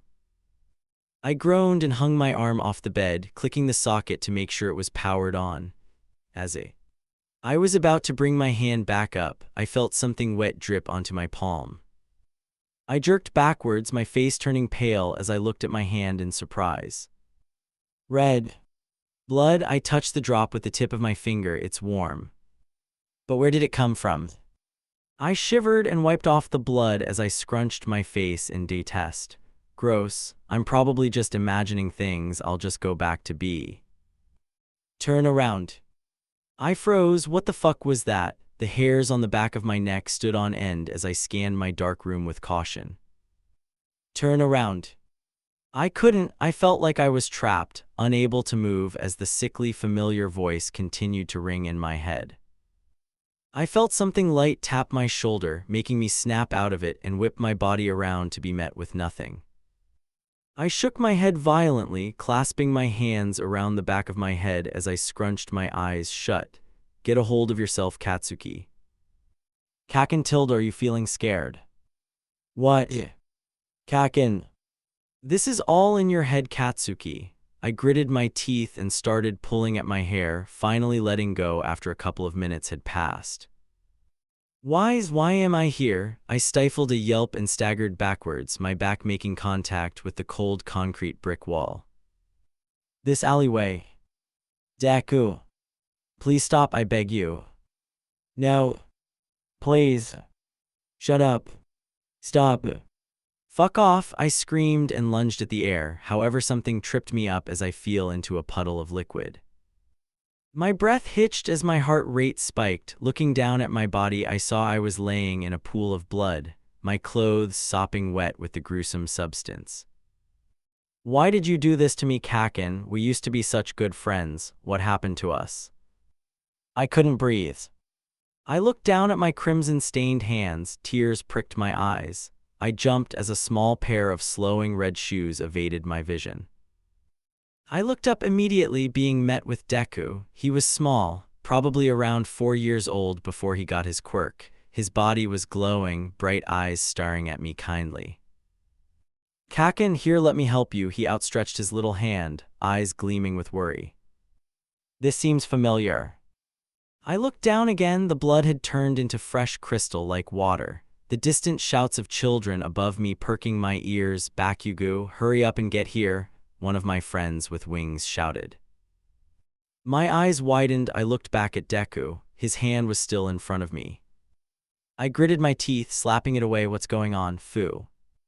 I staggered back as Deku's body started to slowly melt, his eyes leaking blood as the skin around his torso ripped to reveal his pulsing internal organs. I gagged and slapped a hand over my mouth, his eyes seeping to black as we appeared back in the alleyway. I was standing now, looking down on his corpse. "Help me, Kaken," he wheezed, bleeding out, feeling onto the floor, bruised, littered his frail body, gaping holes in his back drowned with crimson. His body trembled, Deku's hands slowly moving towards my shoe. "Kaken, help me," he slurred, blood gurgling his throat as I watched. I stepped back in both repulsion and fear, shaking my head as tears began to pour down my face. Fuck, this isn't real. I squeezed my eyes closed again, bashing my head against the brick wall and falling to the floor, though my fall was soft, cushioned with a bouncy surface. I hesitantly opened my eyes, finally, back in my room. I sighed and relaxed on my bed, taking a deep breath only for it to be stopped as my airways suddenly closed off. Snapping my eyes open, I was met face to face with Deku. He sat above me, face swollen and beaten as his broken body leaked blood into my bed, his small but strong hands clasped around my throat. "See how it feels, Kaken, how it feels to be tortured and scared," he growled, black eyes staring down on me as my vision blurred. I clawed at his hands, my words coming out at cloaked sobs as my limbs lost all their strength, the room spinning around me as he suddenly started laughing menacingly. "Stop, make it stop." Katsuki snapped awake with a gasp. This time it was reality. Tears stained his cheeks, face deathly pale as he frantically searched the room, unsure if this was real or just another dream. The room was empty and desolate, window cracked wide open and letting in the cold nighttime air. Katsuki panted and stood up on stake legs, closing his window slowly and turned back to his bedside table. The alarm clock was working. That must mean this was real. Katsuki sighed in relief. "Just a bad dream. Forget about it," the blonde told himself, relaxing into his bed once more. "Just a nightmare. Illusions." It was now morning in Tokyo. A certain annoyed pro-hero stood at the front of his class with a scowl. He'd be making these students pay just like he promised Midoriya, but they still needed time. Aizawa was in a good mood this morning actually. Izuku had made his constant headache vanish and even put him to sleep without worry of his insomnia. Wish I had that. Insomnia is a bitch. He was in a great mood due to having a fulfilling sleep. That was until he had to come to this godforsaken school to teach these brats in the early morning. The teacher groaned and set his eyes on Bakugo, who was unusually silent. His eyes looked subtly red. Maybe he didn't get enough sleep. It almost looked as if he was crying. Whilst the class talked between each other, Aizawa turned his head to the ghost of which only he could see. Izuku was floating near the ceiling while on his back, eyes closed as he seemed to be deep in thought. "Before you ask, Sensei, yes, I did do something to Kaken. Great, isn't it? Simply one night could make him act so different." Izuku cackled, still drifting on his back while looking at the ceiling. Aizawa hummed quietly so the others couldn't hear him. "It's nice he's finally shut up for once," he whispered back, taking pleasure in seeing Katsuki in such a state. "Just wait till we're finished with them. There'll be nothing by the end of it," Izuku finished, making Aizawa nod his head as he cleared his throat, getting the class's attention. "You all need to be preparing for the sports festival. If you don't know what it is, ask someone else because I couldn't care less. Also, it's tomorrow." With that, the class erupted into chaos. Everyone shouting questions, talking loudly to each other, yells of protest, quirks set loose, and much more.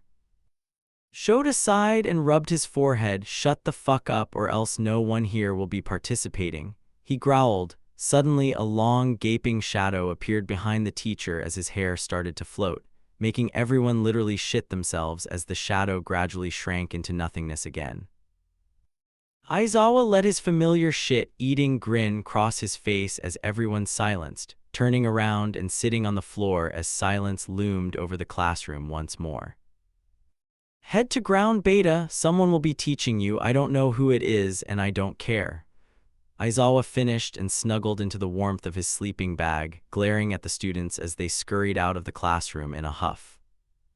Once they were all gone, Aizawa looked around the room to see if Izuku was there. Surprisingly enough, he wasn't, so instead the teacher just sighed and tried to go to sleep again. As for Izuku, he had decided to wreak some more havoc. The ghost floated to the outside of the UA gates and made himself visible, changing his appearance to look like of Shigaraki Tamura. Nothing like taking advantage of their PTSD from the USJ assistant. Izuku smiled and brushed a strand of mangled pale blue hair from his now blood-red eyes, walking through the gates and purposefully setting off the security system. A large Cheshire grin adorned the ghost's cracked face as flashing sirens sounded from the distance. Now, let's have some fun, he whispered to himself upon seeing the teachers rush out from the building to meet his eyes. Large metal bars slammed down on the entrance of UA, creating a metallic bang echoing around the closed-off school. Shigaraki Tamura. All Might growled, suspecting more villains were going to come in a minute. The ghost laughed, his strange echoey voice sending chills down their spines. Izuku scanned the crowd of pros till his eyes met Eraser's, sending the male a knowing wink before turning his attention back to All Might. You know, All Might, I really am disappointed. You were supposed to be a hero, the symbol of peace. And I still am the symbol of peace, villain, the blonde yelled obnoxiously, charging up his fist in a threatening manner. Izuku laughed again, raising his hand as a threat also. Come get me then. That was all Might needed to burst next to the villain in a split second, attempting to punch him straight in the gut, but his fist simply went straight through the male's stomach. Alarmed, All Might staggered back, staring bewildered as Shigaraki stood there completely still with a ghostly smile. Is that all you have, no one hero? Izuku mocked, his whole body suddenly disappearing before he appeared right next to Aizawa, grabbing his neck immediately and pressing a knife to his throat. Shota, Mike screamed, watching as the villain left only one finger above the teacher's neck. Izuku couldn't use Shigaraki's quirk, but it was simply a threat and the knife was an illusion. Don't worry, Sensei, it's just me, Izuku assured with a subtle whisper in his ear, making the teacher loosen a little in his hold. I hope you know what you're doing, problem child, Aizawa whispered back while pretending to struggle a little. Release him, villain, Midnight roared, releasing her quirk towards the two. Izuku scoffed and waved his hand in the air, creating a gust of wind to send the gas dissipating through the air. Not like he needed to, it wouldn't work on him anyways. Try that again and I'll kill him, Shigaraki warned while pressing the non-existent knife harder on the pro's neck. Everyone was silent, not even All Might knew what to do. I see I've taken your breaths away, I feel so happy. Your horrified expressions make me feel all fuzzy on the inside. That's enough talking, All Might suddenly yelled, recklessly jumping in the air and coming crashing down where the duo previously was. Concrete rippled like water, dust, and steam fogging the area. Everyone watched in anticipation for it to clear, just enough for their hearts to drop. Aizawa bled out from his neck in Shigaraki's arms, his skin gray with an awful choked expression. The silver shining blade steadily dropped crimson onto the floor in the villain's hand, his face holding a psychotic grin as his evil laughter circulated the school. Every student came to the windows to look at what happened, just in time to see their teacher's corpse in the blue-haired villain's hold. Shit, Izuku, what are we gonna do now? Aizawa shouted at the ghost, his body invisible while standing next to his student. Hold on, Sensei, it'll work out, don't worry, the ghost calmed the male before looking at the horrified pros and students. This was All Might's fault, everyone. If he hadn't attacked recklessly, I wouldn't have had to kill your precious teacher. What a failure as a hero. With that last sentence, Izuku clicked his fingers. Everyone gasped. They were back in their classrooms and out in the training grounds again. Some still had tears in their face. It was like nothing ever happened. They were back where they were before the school went on lockdown. Both teachers and students rushed to Class 1A's classroom, hoping with everything that Aizawa would be there safe. Shoda. Sensei. Eraser. The teachers' various names bursted into the room, everyone crowding the door to see a sleepy man poke his head out from his sleeping back with an annoyed expression. What is the meaning of all this shouting? That's not me. Breaking news, the leader of the League of Villains, Shigaraki, attacked UA High in the morning of yesterday. It is reported that he intercepted their security system and vanished right afterwards. Now I will show you a clip taken by one of the students during the attack. The reporter turned around in his spinning chair and placed his papers on the table while directing his attention away from the camera and to the green screen. Not a moment later, a video was projected onto the screen. It showed Shigaraki clearly facing off against all of the pro heroes, leading up to the moment where All Might tried to punch him, but his fist went straight through his stomach. Then when the villain clicked his fingers and the recording stopped. Further reposts will be made by the UA staff in the near future about this dangerous occurrence. Luckily, there was no casualties and pro heroes are working on the case as we speak. Is this your doing, Toga? Shigaraki hissed while sitting on the couch of the bar, everyone watching the news in astonishment as Kurogiri was doing his usual of polishing shot glasses while listening. Huh, that wasn't me. Shiggy hasn't let me have any of his blood, Toga whined with a weirdly blushing face, scrunching her fists as a denial. Plus I was with her yesterday, Dabai retorted, taking a swig of his vodka. Shigaraki sighed in defeat, eyeing Spinner on the other side of the table, who was silently watching the news still. Are you sure it wasn't you, handy man? Twice commented, raising his eyebrow. Kurogiri grabbed the remote and rewinded the news to the part they showed the video. Of course it wasn't. I was with Spinner and Kurogiri, the man-child grumbled, scratching at his neck again. That's true, it wasn't Shigaraki, maybe it was some sort of illusion quirk, the portal villain concluded, his voice still holding hesitance. Maybe one of Kai's new rookies. PFT, I doubt it. Why would anyone want to frame me anyways? If anything, this gives the League a better reputation. Well, that doesn't explain how All Might's punch went straight through this imposter's stomach without harming him. Whoever did this could mean trouble for us, Kurogiri wondered while pausing the TV on a clear view of Shigaraki. It looks so real, he's even got your crusty lips, Shiggy, Dabai shorted, laughing to himself. Shigaraki glared at Taoya and ignored him. He opened his mouth to talk, but someone beat him to it. It's a ghost, Toga laughed eccentrically, twiddling her knife in between her fingers. Don't be stupid, you psycho, Shigaraki groaned, rubbing his temples with his two pointer fingers. Kurogiri cleared his throat, gaining the attention of everyone. Actually, Toga may be onto something. Huh, have you gone mad too, Kurogiri? Shigaraki complained, looking at the villain skeptically. Nope, you see, I've gathered information on all of the new students who joined this year. One in particular caught my eye. Izuku Midoriya. What about him? The name doesn't ring a bell, so he can't be that important, the blue-haired villain mumbled, uninterested, gesturing for Kurogiri to get him a drink. Kurogiri did as asked, filling up a pint of beer for the leader while continuing. Izuku Midoriya passed both the physical and written exam with full colors. His quirk is Bat.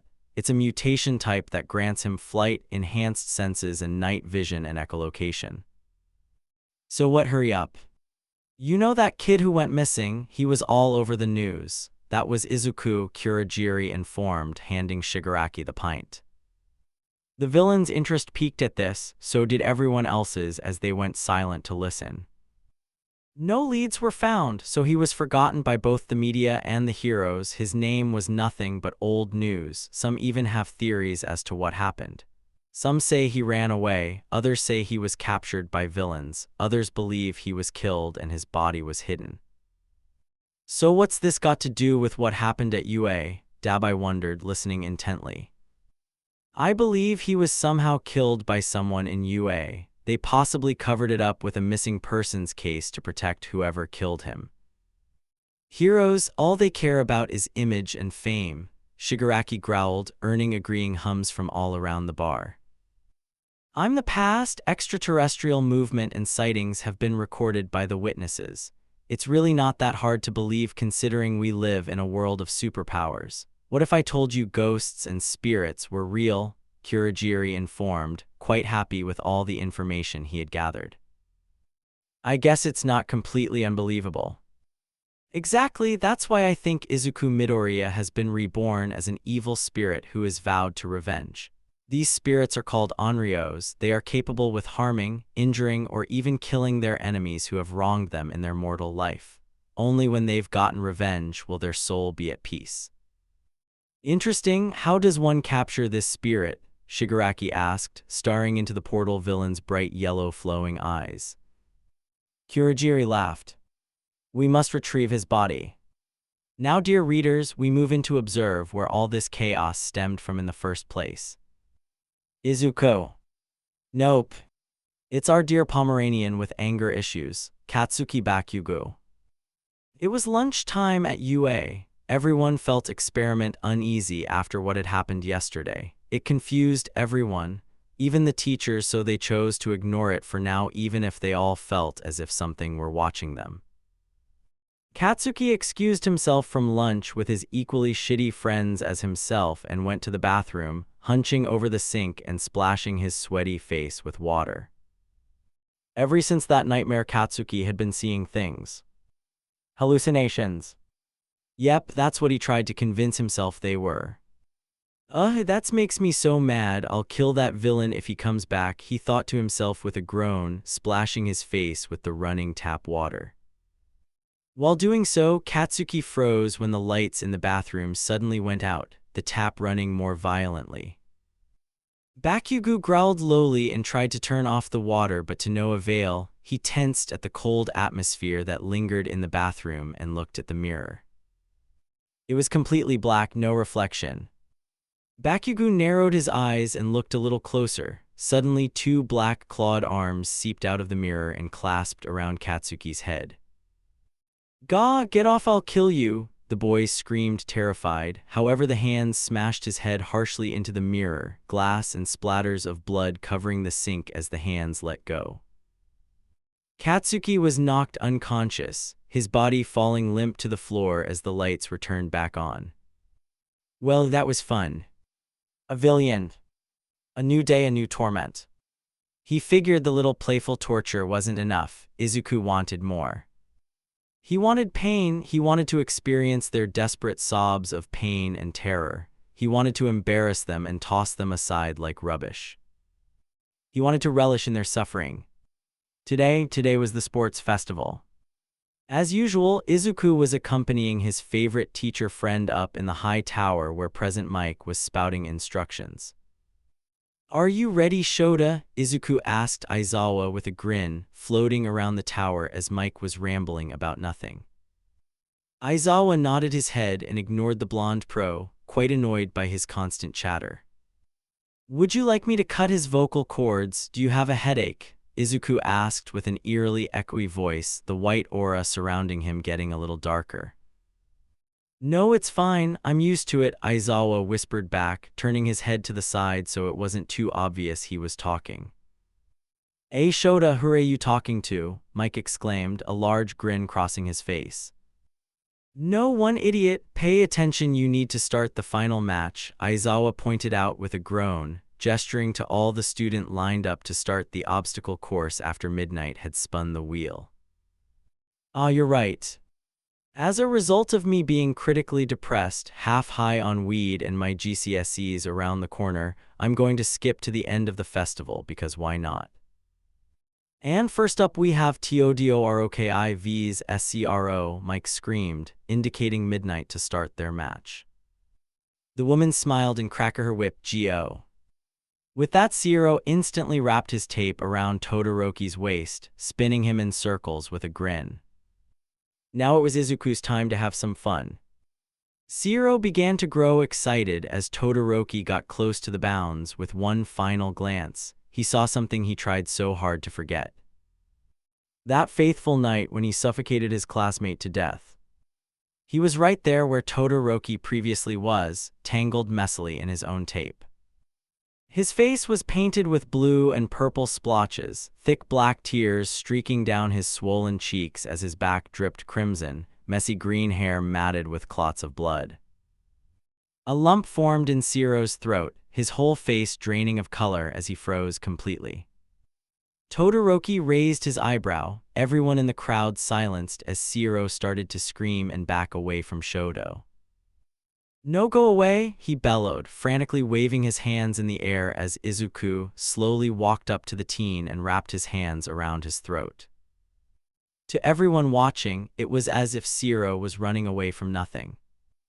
A large Cheshire grin adorned the ghost's face, the black liquid flooding from his eyes pooling on the teen's face as he tackled him to the ground and started to close off his airways. Scro tried to whack him away, only for his hands to go straight through the ghost. He spluttered and coughed, enough for Midnight to instantly stop the match. "Todoroki, get him to Recovery Girl now," she ordered, her face contorted with worry as Scro looked on the verge of passing out. Izuku grinned even wider as Scro's tear-filled eyes stared up at him horrified. The ghost squeezed his throat even tighter while bending down to whisper something in his ear. Scro's eyes widened with dread. Izuku lodged and released him, his body dissipating into the air. Todoroki was urgently carrying the male out the field when Scro gasped and pushed him away, falling to the floor in a heap. "Stop the festival, stop it, you'll all die, please," he screamed, the boy's rough voice echoing around the spectators. Midnight gestured her arm, signaling him to be taken away. Scro was grabbed by All Night while screaming, the pro trying to calm the boy as he dragged him out of bounds. The crowd was alive with whispers, everyone out on edge. "Sorry about that, folks, you know TENAGRS with crowds am I right?" Mike tried to lighten the mood, making everyone relax a little. "ALRIGHTTTT SCRO HANTA has been disqualified. SHOTO TODOROKI moves to the next round." With that, the crowd almost completely forgot about Scro and erupted into applause. Todoroki just stood there dumbfounded before walking off. "Takami and Bakugo, please enter the arena," Midnight signaled, the two boys taking their places. It was pretty obvious who was going to win, to be honest. "What's Bakugo's quirk?" "That's right, explosion." "What's Takami's weakness?" "Yep, you guessed it, it's light." "And what do explosions have?" "Light, no fucking shit." The outcome was obvious already. The fight went swiftly with Bakugo winning in the end. Bakugo versus Uraraka blah blah blah. Let's skip to the end of their race as well. Next he was up against Todoroki. We all know that fight, right? Bakugo ended up winning and almost killing the dual-haired boy. Fun times. The final moment. Everything had been running smoothly after the Scro incident, a little too smoothly for Aizawa's liking. He knew Izuku was up to something, and he was absolutely itching to see what he had in store. It was actually a strange feeling to the teacher, almost as if he were longing for this moment. Something deep inside Aizawa was trying to tell him to hurt these people, to relish in their screams and the peaceful silence that would fill his silence when all the life drained from their hollowed bodies. Even Mike, who was sat right next to him, a man whom he had been friends with his whole life, Aizawa couldn't help but fantasize his death. How Mike's face would look in his final moments of life. But wouldn't that make him a villain? In a way, yes, but you could also call it a punishment. They did kill and cover up his students' murder after all. Yes, that's right. Why should he feel any remorse to them? None of them deserved it. Aizawa wanted to kill them all. But right now, Izuku was the only one who could do anything. Aizawa would seem suspicious if he were to exit this very room. The hair on the back of his neck was pricked in anticipation, the familiar cold gust flowing through his body's bnha out the open window. That was the signal Izuku was about to start. Aizawa couldn't contain his excitement. All Might was just handing out the medals now, Bakugo chained to his block of cement as usual while the pros started with giving the medal to Takami first. The crowd was applauding hysterically, their cheers reaching every part of the arena. Izuku was floating above everyone, taking a deep breath while swishing just feet happily in the air for what was about to come. That was it. All Might placed the medal on a furious Bakugo. The many pros in the crowd cheered, civilians having the time of their lives. "I'm sorry everyone, it's just for dramatic effect," Izuku laughed, pressing the button he had prepared in his hand. A loud rumbling filtered out everyone's applause. Suddenly long, spiked iron bars bursted from the ceiling. They crashed into every corner of the audience seating, creating a terrifying bloodbath as the unlucky spectators were impaled on the many sharp poles. The few survivors wailed terrified. No one could comprehend what just happened. Almost half the visitors had been killed instantly. The once happy and lively atmosphere, the scent filled with fresh treats replaced with metallic blood and darkness. Izuku relished in the chaos. And so did Aizawa. But what was the point of this, you ask? Why kill all of these random civilians? Well, it was to frame someone. All Might. Foolish. Within one day, All Might's reputation had been reduced to ashes. All Might sides with the villains. A mass killing broke out at the sports festival. Hundreds of casualties were inevitable, and All Might is currently being interrogated. The news was everywhere. The #1 hero goes from loved to despised at the click of a button. It worked so perfectly, it couldn't have gone better. Did you enjoy it, Aizawa-sensei, seeing all those people screaming terrified? You did, didn't you? I can tell, Izuku taunted, floating around the pro's house. UA had been closed down temporarily. It was flooded with detectives, police, and pro heroes all around, so both teachers and students were forced to go home. Not like Aizawa was complaining. It was certainly interesting to watch. He gave in, staring at Izuku, who was floating above his television. Hee, that's good. I was going to ask you how you did it, Shota spoke up, pouring himself a cup of black coffee. How we do what? The ghost wondered, drifting over to Aizawa with an eyebrow raise. How'd you make it look like All Might was to cause? The teacher wondered. Not many things untreated Aizawa before, but now things just seemed different. Shota was feeling excited. Oh, it was super simple. I just created an illusion around All Might to make it look like he was the one who triggered the button. Izuku shrugged as if nothing. Shota stared with wide eyes before taking a victorious sip of his coffee. Well, what would you like to do today, since UA is closed? Shota wondered, taking off his shirt and replacing it with a knitted sweater. We can just relax, Tilda. All this haunting is making me tired, Izuku groaned, taking a seat on Aizawa's futon. The teacher raised his eyebrow and sat next to him, draping a blanket over them both. But you're dead. How are you tired? He asked a little awkwardly, turning on the TV to the news. Izuku shrugged and snuggled into his teacher's side, closing his eyes in the warmth. I guess it just follows you after death. That's the thing I hate. I still feel lonely, hungry and touch-starved. I miss my mama, but there's not much I can do about that.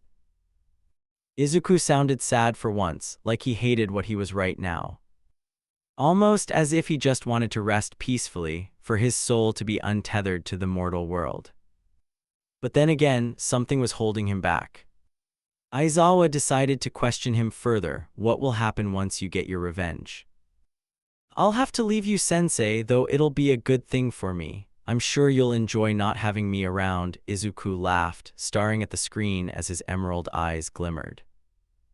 Don't be stupid. Of course I won't be happy when you leave, but I want you to be happy, so I'll cope. It was midday now. Aizawa and Izuku had spent most of the day talking about their plans and the future. Shota had fallen asleep on the futon after the ghost had fed him well with sushi. Izuku was quite the cook after all. Shota practically had his own chef.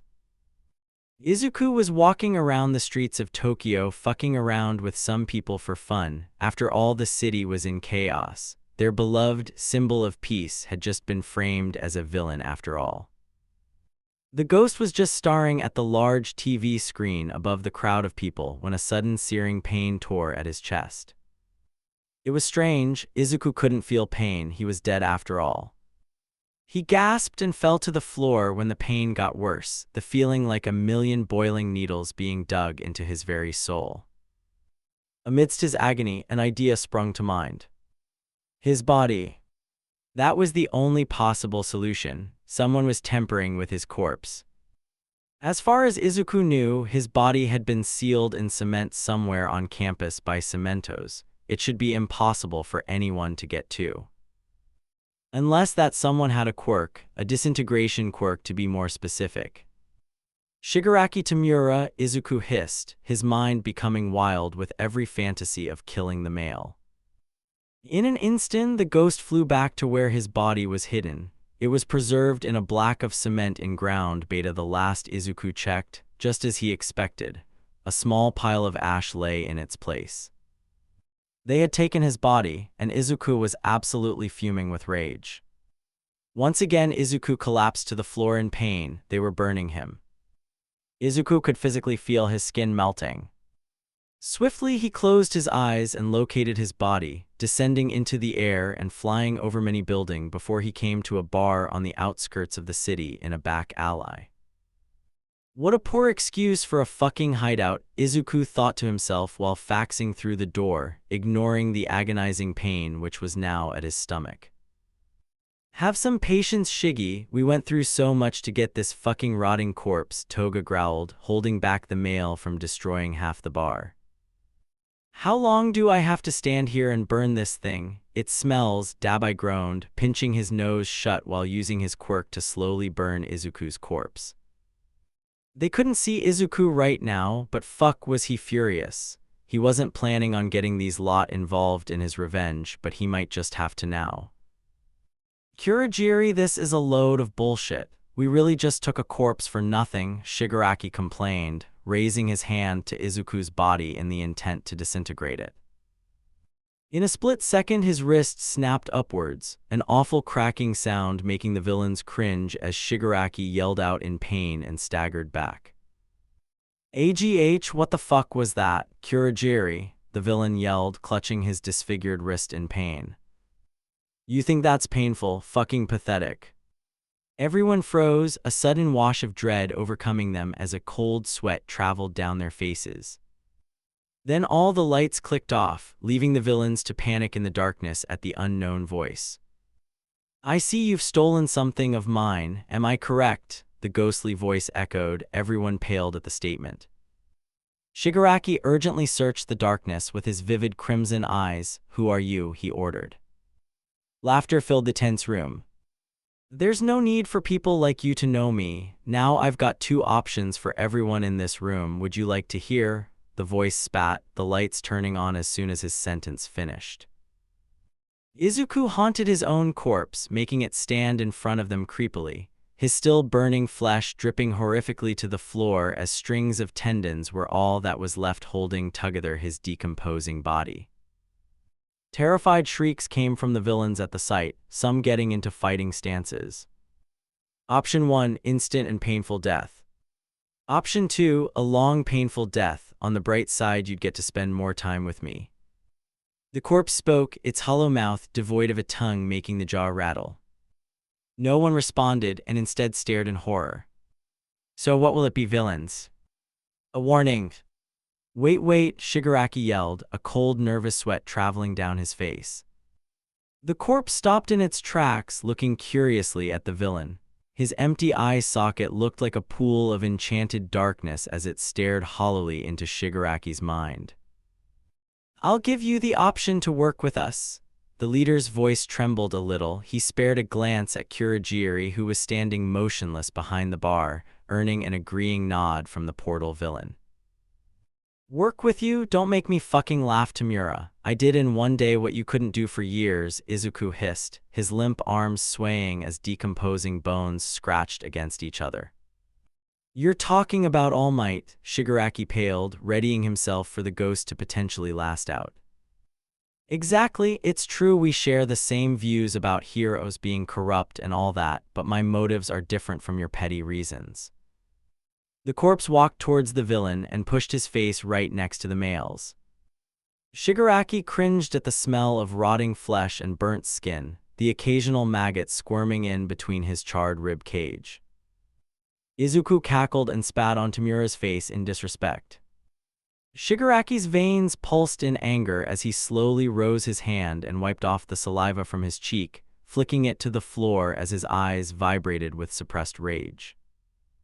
"Be calm, Shigaraki, we have to make a deal with him," Kurogiri voiced, noticing how the leader's hand was twitching with the need to kill. Kurogiri knew that if any of them were to attack this thing, they would most likely all end up in deep shit. Instantly, Izuku's head cracked all the way behind him, his whole body staying still, almost owl-like. Kurogiri flinched as Izuku's empty eyes stared into Kurogiri's own. "How funny. I like you, Kurogiri, am I correct?" The corpse slowly fixed his head in place once more and walked up to the villain. "Yes, that's my name." "I'll make your death quick then." Kurogiri's eyes widened. There was no negotiation which could change his mind. In an instant, he sent out portals next to all the League members, one for himself also. Izuku cackled and spread his arms out wide, black swirls of limbs emerging from the corpse's bony fingers and grabbing every one of the members and pulling them back into the room. Izuku grinned and threw himself on Kurogiri, knocking him out with a single hit the head, then turning to the rest. "This ends now." "I'm back," Izuku phased through the front door, floating up to his teacher while wearing an unusually joyful smile. Aizawa, whom had spent the entire day asleep with the TV playing, rubbed his eyes and yawned. I didn't even notice you left," he mentioned. Izuku scoffed and grinned a little. Yeah, whatever. Guess what Aizawa was now curious. "What did you do?" He raised an eyebrow. Izuku let his grin become less joyful and more sadistic. "The League of Villains. The ones that attacked the USJ, right? What about them?" Shoda patted his pockets while talking, looking for his phone. "Yep, that's them all right. Let's just say they won't be an issue anymore. Oh, and here's your phone. Take a look at the pictures." Izuku chucked Aizawa's phone into his hands, shrugging his shoulders afterwards. Aizawa narrowed his eyes and clicked on the photos. "What did you need my phone for anyways?" He instantly froze at the series of pictures. "It was just a little surprise for UA tomorrow. Do you think they'll like it, sensei?" Shoda's hands trembled as he clicked through them, a bead of sweat rolling down his forehead and dripping on the screen. "Why, yes." Now, readers, we move our perspective to 3 girls. It's the morning and UA is now open again for students and teachers. "Can you believe it? All Might a villain. That's a scary thought," Uraraka whispered, walking to school with Asui and Momo. "Kiro, I heard he's being held in Tartarus until the investigation is over," Tsu mumbled, sticking the tip of her tongue out of her mouth. "Honestly, I'm surprised they let us come back to school so soon. I would have thought they would close the school for at least a few more days," Momo mentioned, sweeping a strand of hair from her eyes. "That's what I thought. Isn't it a little strange?" Uraraka concluded as they got to the UA gates, holding her bag over her shoulder. In that exact moment, it felt as if time stopped around them. Terrified screams and shrieks came from those who gathered around the gate. A cold, sinister wind rushed across the floor as students scattered and fled. Deep pools of crimson painted the dusty pavement, dripping from the very tips of the gates were a collection of 4 bodies impaled on the spikes. Their mouths hung low, obvious signs of horrific torture inflicted upon their gray, splotchy skin, Limbs hung loose of their disfigured bodies, bending in the most unnatural of ways as bones emerged from stained flesh. The bodies were hardly recognizable, demolished to such an extent that it was hard to even tell they were human. Below these humanoid corpses there was a message, smeared boldly upon the path where both student and adult surrounded. Eyes flashed with dread and terror, the sense of foreshadowing chilling them to the core. The clotted blood read, "Your next UA. Pasesian. Regret. Redundancies and fables." A fable is a story with a meaning and lesson. Typically they are found in the Bible. Thou shalt not murder. This is one of the 10 Commandments. It's not particularly a fable, but it holds an important meaning. Murder is an unforgivable sin to those who hold religion close to their hearts. You'll be punished gravely by God if you have committed such a sin. But as we know, someone is taking the role of God today. The day of judgment had reached UA. Today Izuku is deciding whom he should spare. After all, not everyone who attended the school had laughed at his murder upon their phone screens. Not all of them had bullied him relentlessly for days on end. Not all of them had extinguished his already dim light of life. Izuku wasn't unfair. He wasn't going to simply kill for the sake of it. The lives he took had a reason and purpose to be dead. He wasn't simply a crazy killer blinded by the lust for blood. Well, he was kinda, but let's not get into the details, shall we? It had been weeks since those mutilated bodies were found impaled on the spikes of UA. The school obviously had to close again for another investigation. The bodies were eventually identified as the wanted villains: Tamura Shigaraki, Tauya Todoroki, Himiko Toga, and Kurogiri. The rest of the league missing, no one knew of their fate, alive or dead. And so as the investigation closed, all students were allowed back in UA. Lessons were resumed as usual, as if nothing happened. Does it remind you of anything? Yes, that's right, it was just like Izuku's death, plastered on the news for a few days then forgotten about. Like a dying candle in a dark room. Currently, Izuku was floating down the halls of UA, stalking the big three with a curious look. "Come on, Amajiki, it's really not that bad. In fact, it's kinda funny," Nezu cackled, punching her timid friend in the arm with a smile. Mirio laughed aloud and looked at Nezu's phone. On her screen displayed Izuku's murder, of which Kaminari videoed that fateful night. Nezu had been trying to persuade Tamaki to watch it for quite some while, however the boy always panicked and refused. Tamaki's features were dark as his eyes began to water. Nezu, please stop. I don't like it. It's not funny at all, he meekly replied, rubbing his arm where Nezu had playfully punched him. Izuku narrowed his tar-black eyes, observing Tamaki's body movements for something. Looks like that's one less person I have to kill, Izuku thought, deciding to spare poor Tamaki from the torture everyone else would be receiving. Stop being such a baby, oh my god, Amajiki, Nezu huffed, getting more violent by pushing Tamaki's face in the direction of her phone. Nezu, please let go, that hurts, he whimpered, closing his eyes as to not look at the video. However, the girl responded by holding his face more tightly. Izuku rolled his eyes at this, a nerve being pulled in him as he suddenly possessed Tamaki's body. Nezu's hand was suddenly grabbed tightly, the before nervous boy looking up in rage, eyes glowing a weird toxic green. She gasped and tried to pull away. Hey, let go, what's wrong with you? Mirio tried to pull Tamaki away as well, but for some reason his grip never faltered, only getting tighter as a dark glowing aura slowly crept around Tamaki's crocked frame. Nezu started to panic as Tamaki activated his quirk and wrapped tentacles around Mirio's neck, pushing him out of the way whilst he smashed the girl against the glass window. Coughing and spluttering could be heard from Mirio, who for some reason couldn't use his quirk. It was as if there was something preventing him from doing so. Amijiki, stop it! Nezu screamed as another tentacle was propelled at the glass, making it shatter as she lost her balance. Tamaki walked slowly to the girl, who was desperately clinging onto the side for dear life, her legs dangling over the high-up path. her face contorted with fear, fingertips bleeding from clinging into the sharp edge.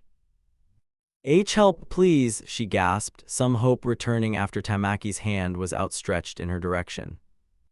She grabbed it gratefully, baby blue hair scuffing her stunned features. Suddenly Tamaki started to shake with laughter. This laughter was strange, it was foreign. This wasn't Tamaki. The deep cackles stopped, static glowing green eyes making contact with terrified blue. "All right, Nezu, I'll let you go just as you asked," the strange voice grumbled, a hysterical smile tugging at Tamaki's lips as he let the girl go, descending to the floor below. Her scream racked Yue, a scream filled with betrayal and pain. It was the type of thing you would hear and be frozen as to what to do, because you could physically feel the agony of that person through their voice. If only Nezu hadn't made fun of that video, maybe she would have still been alive. Well, who knows? Everyone was destined to die anyways. I learnt that the hard way, Izuku thought as he departed Tamaki's body, leaving him confused on the floor next to Mirio, who had lost consciousness due to strangulation. The ghost floated down the building all the way to the pavement where Nezu lay. Her skull had cracked like an egg, blood and brains spewed out onto the floor in a gruesome fashion. Her limbs were contorted unnaturally, her bloodshot eye rolled up to the empty sky. Such a sweet, innocent girl. What a terrible accident that's happened. You had so much potential. Izuku bent down and kissed her crimson cheeks, his transparent lips sinking through her gray skin. He smiled at his work and floated back up to where Tamaki was, just in time for people to start finding Nezu and screaming to call an ambulance. Not like it would do much to help her now. As for the blue-haired boy, he was in complete disarray. What happened? He whispered to himself in shock, face pale as snow, hands shaking visibly as he stared over the edge. Izuku sighed and made himself visible. Tamaki-senpai. The boy jumped to a stand, quickly wiping away the tears that fogged his vision. He made out a green, blurry figure, bushy forest hair bounced atop his head, delicate freckles and large emerald eyes. He looked like an angel by the way light radiated from his body. Tamaki tugged at his hair in panic. "Am I dead? Is Mirio okay?" he whimpered, knees buckling underneath him as Tamaki pointed a shaky finger towards his friend who lay motionless on the floor. The ghost laughed. "Senpai, do you know who I am?" he taunted, "and forget about him. He's just like the rest. Mirio is a waste of your time, senpai." "I don't know who you are, no, and don't say that about him." Tamaki grew a little more confident. "Are you sure you don't know who I am, Tilda?" Izuku whined, pushing his face next to the boy. "Do I not look at all familiar?" A sudden gasp affirmed Tamaki's suspicions. "Why, you're the first year who?" He couldn't finish the sentence. Instead, he stifled a little sob as the video came to mind. "Oh, you're such a cutie, and well done for remembering me. I feel honored, senpai." Tilda, Izuku purred, grabbing Tamaki's chin in a flirtatious manner. The tips of his ears reddened before Izuku pulled away satisfied. "You know what, I'm happy I won't be killing you." "I'd be ashamed, really." Izuku turned his back on the third year and outstretched his hand. "Kill me?" Amajiki panicked, taking a step back. Izuku sighed and snapped his head back. "Are you deaf? I said I won't be killing you. Now take my hand, I don't bite." "Where are we going?" he mumbled, confused, to which Izuku grinned knowingly. "You're going to be let in on me and Aizawa's little plan. What do you say?" The calling showed Aizawa was changing. For better or for worse, that was debatable, I guess. Aizawa thought it strange the other day Nezu had supposedly committed suicide, which was a load of bullshit. The girl was so lively and kind, full of love and potential. Normally news like this would have a light effect on Aizawa. Maybe he wouldn't show it on the outside, but he would definitely be sad on the inside. However, as of late, Shota had lost his feeling of empathy, sadness, and even some other emotions of which he would prefer not to admit to. He had started to enjoy watching UA spiral into chaos, watching the students and teachers get what they deserve. However, Aizawa felt a little selfish. Before he was just doing this to help his dear student Izuku get revenge, but now, oh, it was a whole different story.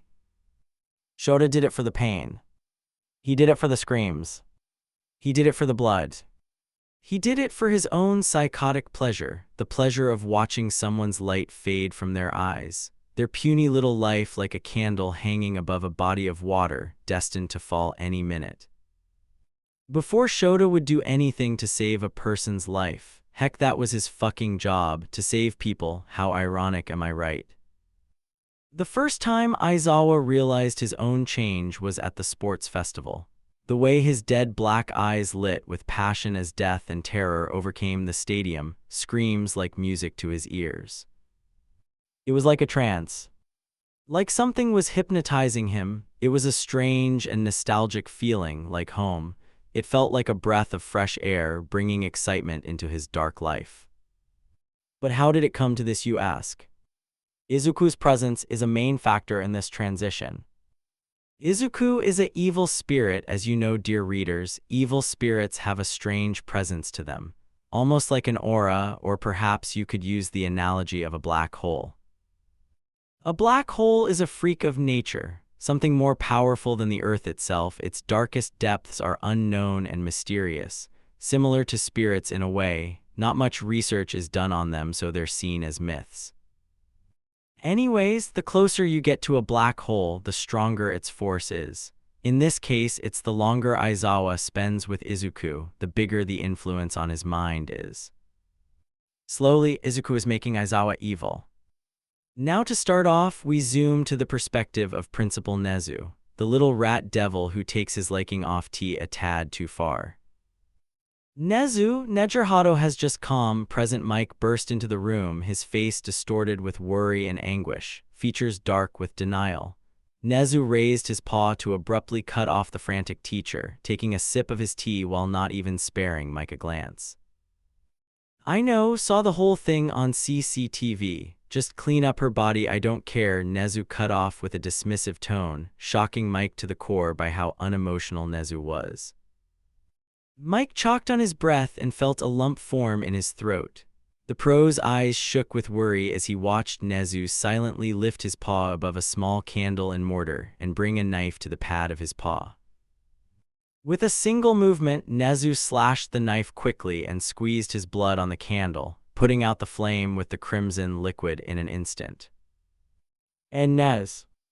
Shush, get out, he yelled urgently, wrapping his paw in a tissue to his right and making the pro exit the room terrified as to what he just saw.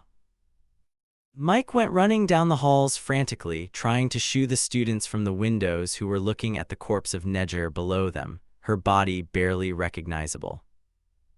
Get to your classes now and wait for further instructions from your homeroom teachers. Mike exerted his voice around the whole of UA to reach every student. Soon enough they left with many worrying whispers and even some tears. Mike ran past Class 1A with his phone in hand, calling the emergency services since Nezu apparently couldn't do it because he was busy with some weird ritual shit. Shota, where are all your amajiki? Mike gasped upon seeing the blue-haired third year, scared as to how he would react to the news of Nejer. Although, as the third year turned around, you could see the visible distress in his eyes, his tear-stained cheeks and pale gray skin. I sent my class to midnight. I'm talking to Amajiki right now. He seems to be very distressed over the events. Right? Aizawa had a hint of amusement in his voice, which was strange. A dark shadow suddenly covered Amajiki's quivering body, making him flinch violently as he stuttered out nonsense. Amajiki, I'm so sorry about your friend. Mike sounded devastated, the distant flare of sirens now more prominent. Just nod your head, I'll kill Mirio if you say anything else. Izuku spoke so only Tamaki could hear him, his echoey voice cold and demanding, making Tamaki quiver even more. Complying with the command, Tamaki feebly nodded his head and didn't say a word. Leave him with me, Mike, Aizawa spoke in a sickly sweet tone. Anyone could tell it was fake, however Mike didn't seem to notice. Perhaps he was too distressed to. All right, thanks Shota. He gave a faint smile before leaving quickly, slamming the large door behind him in a flash to help the paramedics who were arriving. As for the trio, Izuku had burst into laughter. The look on your face, senpai, it was hilarious. He cackled, making his body visible to the two again and sitting on Aizawa's shoulders. The teacher nodded his head. Anyways, Midoriya, you know I trust you and all, but why have you shown yourself to Tamaki? He grumbled, narrowing his eyes at the shaking third year. Izuku leaned his chin on Aizawa's mop of tar-black hair. He seems cool. I dunno really, the ghost shrugged his shoulders, earning a strained sigh from Aizawa. Why, you've been behind all this stuff, haven't you? The bodies, sports festival, even All Might and Nezu. Tamaki's voice was hard to understand, his stammers and hiccups making it almost inaudible. Izuku awed. Hell yeah, cool, right? We're like supervillain masterminds, right, Aizawa-sensei? Shota had come to terms with his change of roles, a villain rather than a hero. I suppose so. Anyways, what are we going to do with him? Tamaki was too scared to respond. It was all so bizarre. He found it hard to register what was going on. Oh, I'm sure he'll be useful when we call him. After all, we don't have to worry about him ratting us outright, because your friend's life is on the line. An evil grin adorned Izuku's transparent face. Why, yes, don't worry. Well, that settles. Suddenly, Izuku busted into hysterical screams, his body set alight with a strange black flame. Aizawa jerked back and watched with wide eyes, unable to assess what was happening. Midoriya, he yelled out, but Izuku had been fully engulfed in less than a second. Everything was a blur for the ghost. He hated this strange feeling. It crawled his skin and forced the dark splotches in his vision to fully evade, leaving the ghost in complete darkness. The pain had left him. What now remained was a strange numbness. The next time Izuku was able to open his eyes again, he was somewhere different, someone's office. I worked. Ritual. Laughter. It never stopped. In his head. Nezu wanted it to stop. The pain had left Izuku. He only felt numb now. With hesitance, the ghost forced his eyes open, carefully inspecting the room of which he found himself. There sat in front of him was none other than the Satan rat Nezu. He wore a stern expression today, nothing like his usual putrid fake smile. The office was dark, the air clogged thickly with strong incense mixed with the metallic smell of blood. It was silent. Izuku hated it. He didn't know how he got here, but the look of Nezu's beady black eyes staring blankly at nothing was enough to even scare a ghost. The ghost decided to leave the room out of fear. Just as he began to float to the door, he noticed something strange. Nezu's eyes followed his every move. Izuku wasn't making himself visible right now. How could he see him? No, that's impossible. I'm just imagining it. Izuku told himself with a deep breath. Nothing could hurt him. He was dead after all.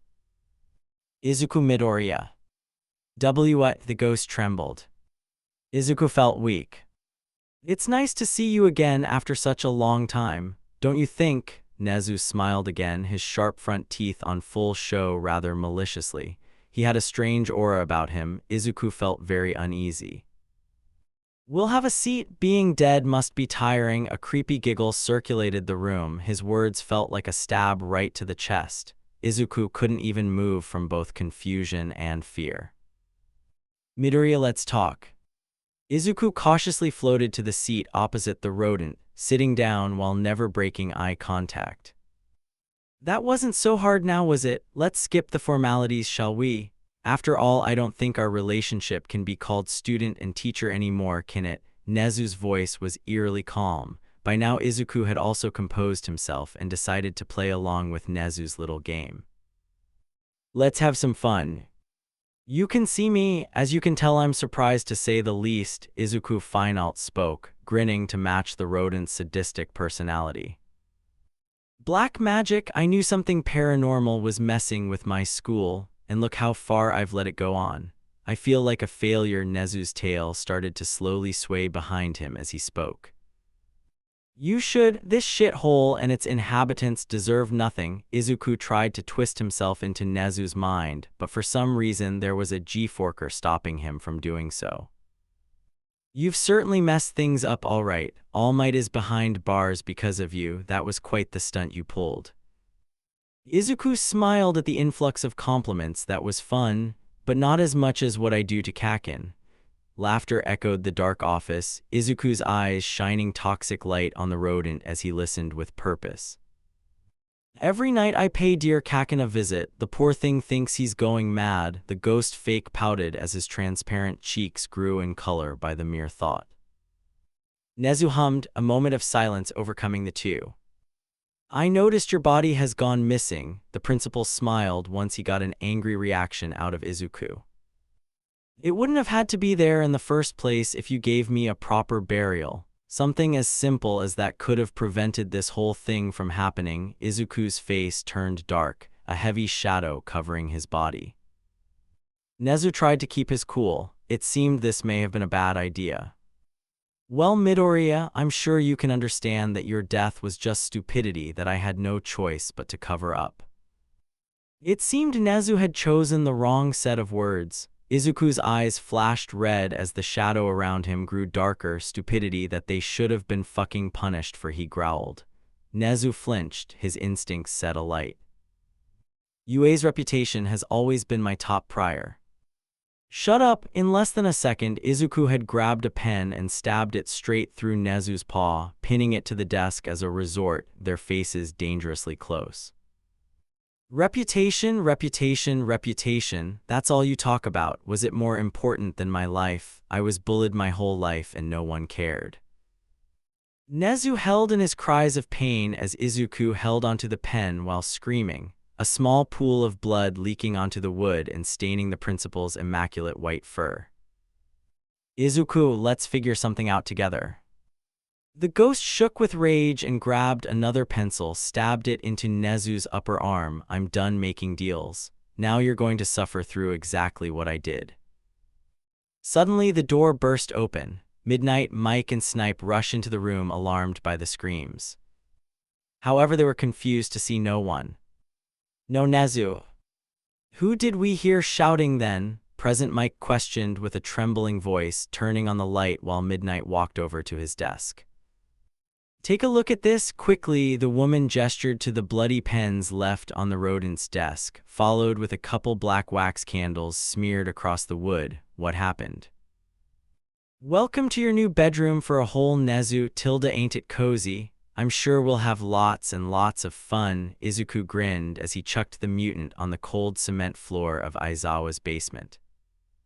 Wow, it's annoying for us to come all the way over here in such a hurry, right? I was just gonna kill you in your office. A shame. Nezu pushed his back against the wall in fear, holding onto the deep puncture wound on his arm to stop the bleeding, tail curled around his waist. I don't think Aizawa will mind me using his basement. I'll clean up your blood, so don't worry. Izuku giggled creepily, fiddling with some tools the teacher kept in the room for repairs. However, Izuku wouldn't be using them to repair anything. Nezu was surprised at what he heard. Shota is a part of this. He sounded in disbelief. It made Izuku joyful. Yeah, right from the start. Cool, right? Izuku beamed as the sound of metal clanging together made Nezu wince, his eyes widening as the ghost produced a saw and hammer, a crazier look in his eyes. Anyways, you shouldn't have made me angry, Nezu Tusk. Undeniable fear consumed Nezu's very being. Izuku was truly a monster. You couldn't outwit him, nor could you bribe the spirit. He was unbeatable. Now shall we start with your tale?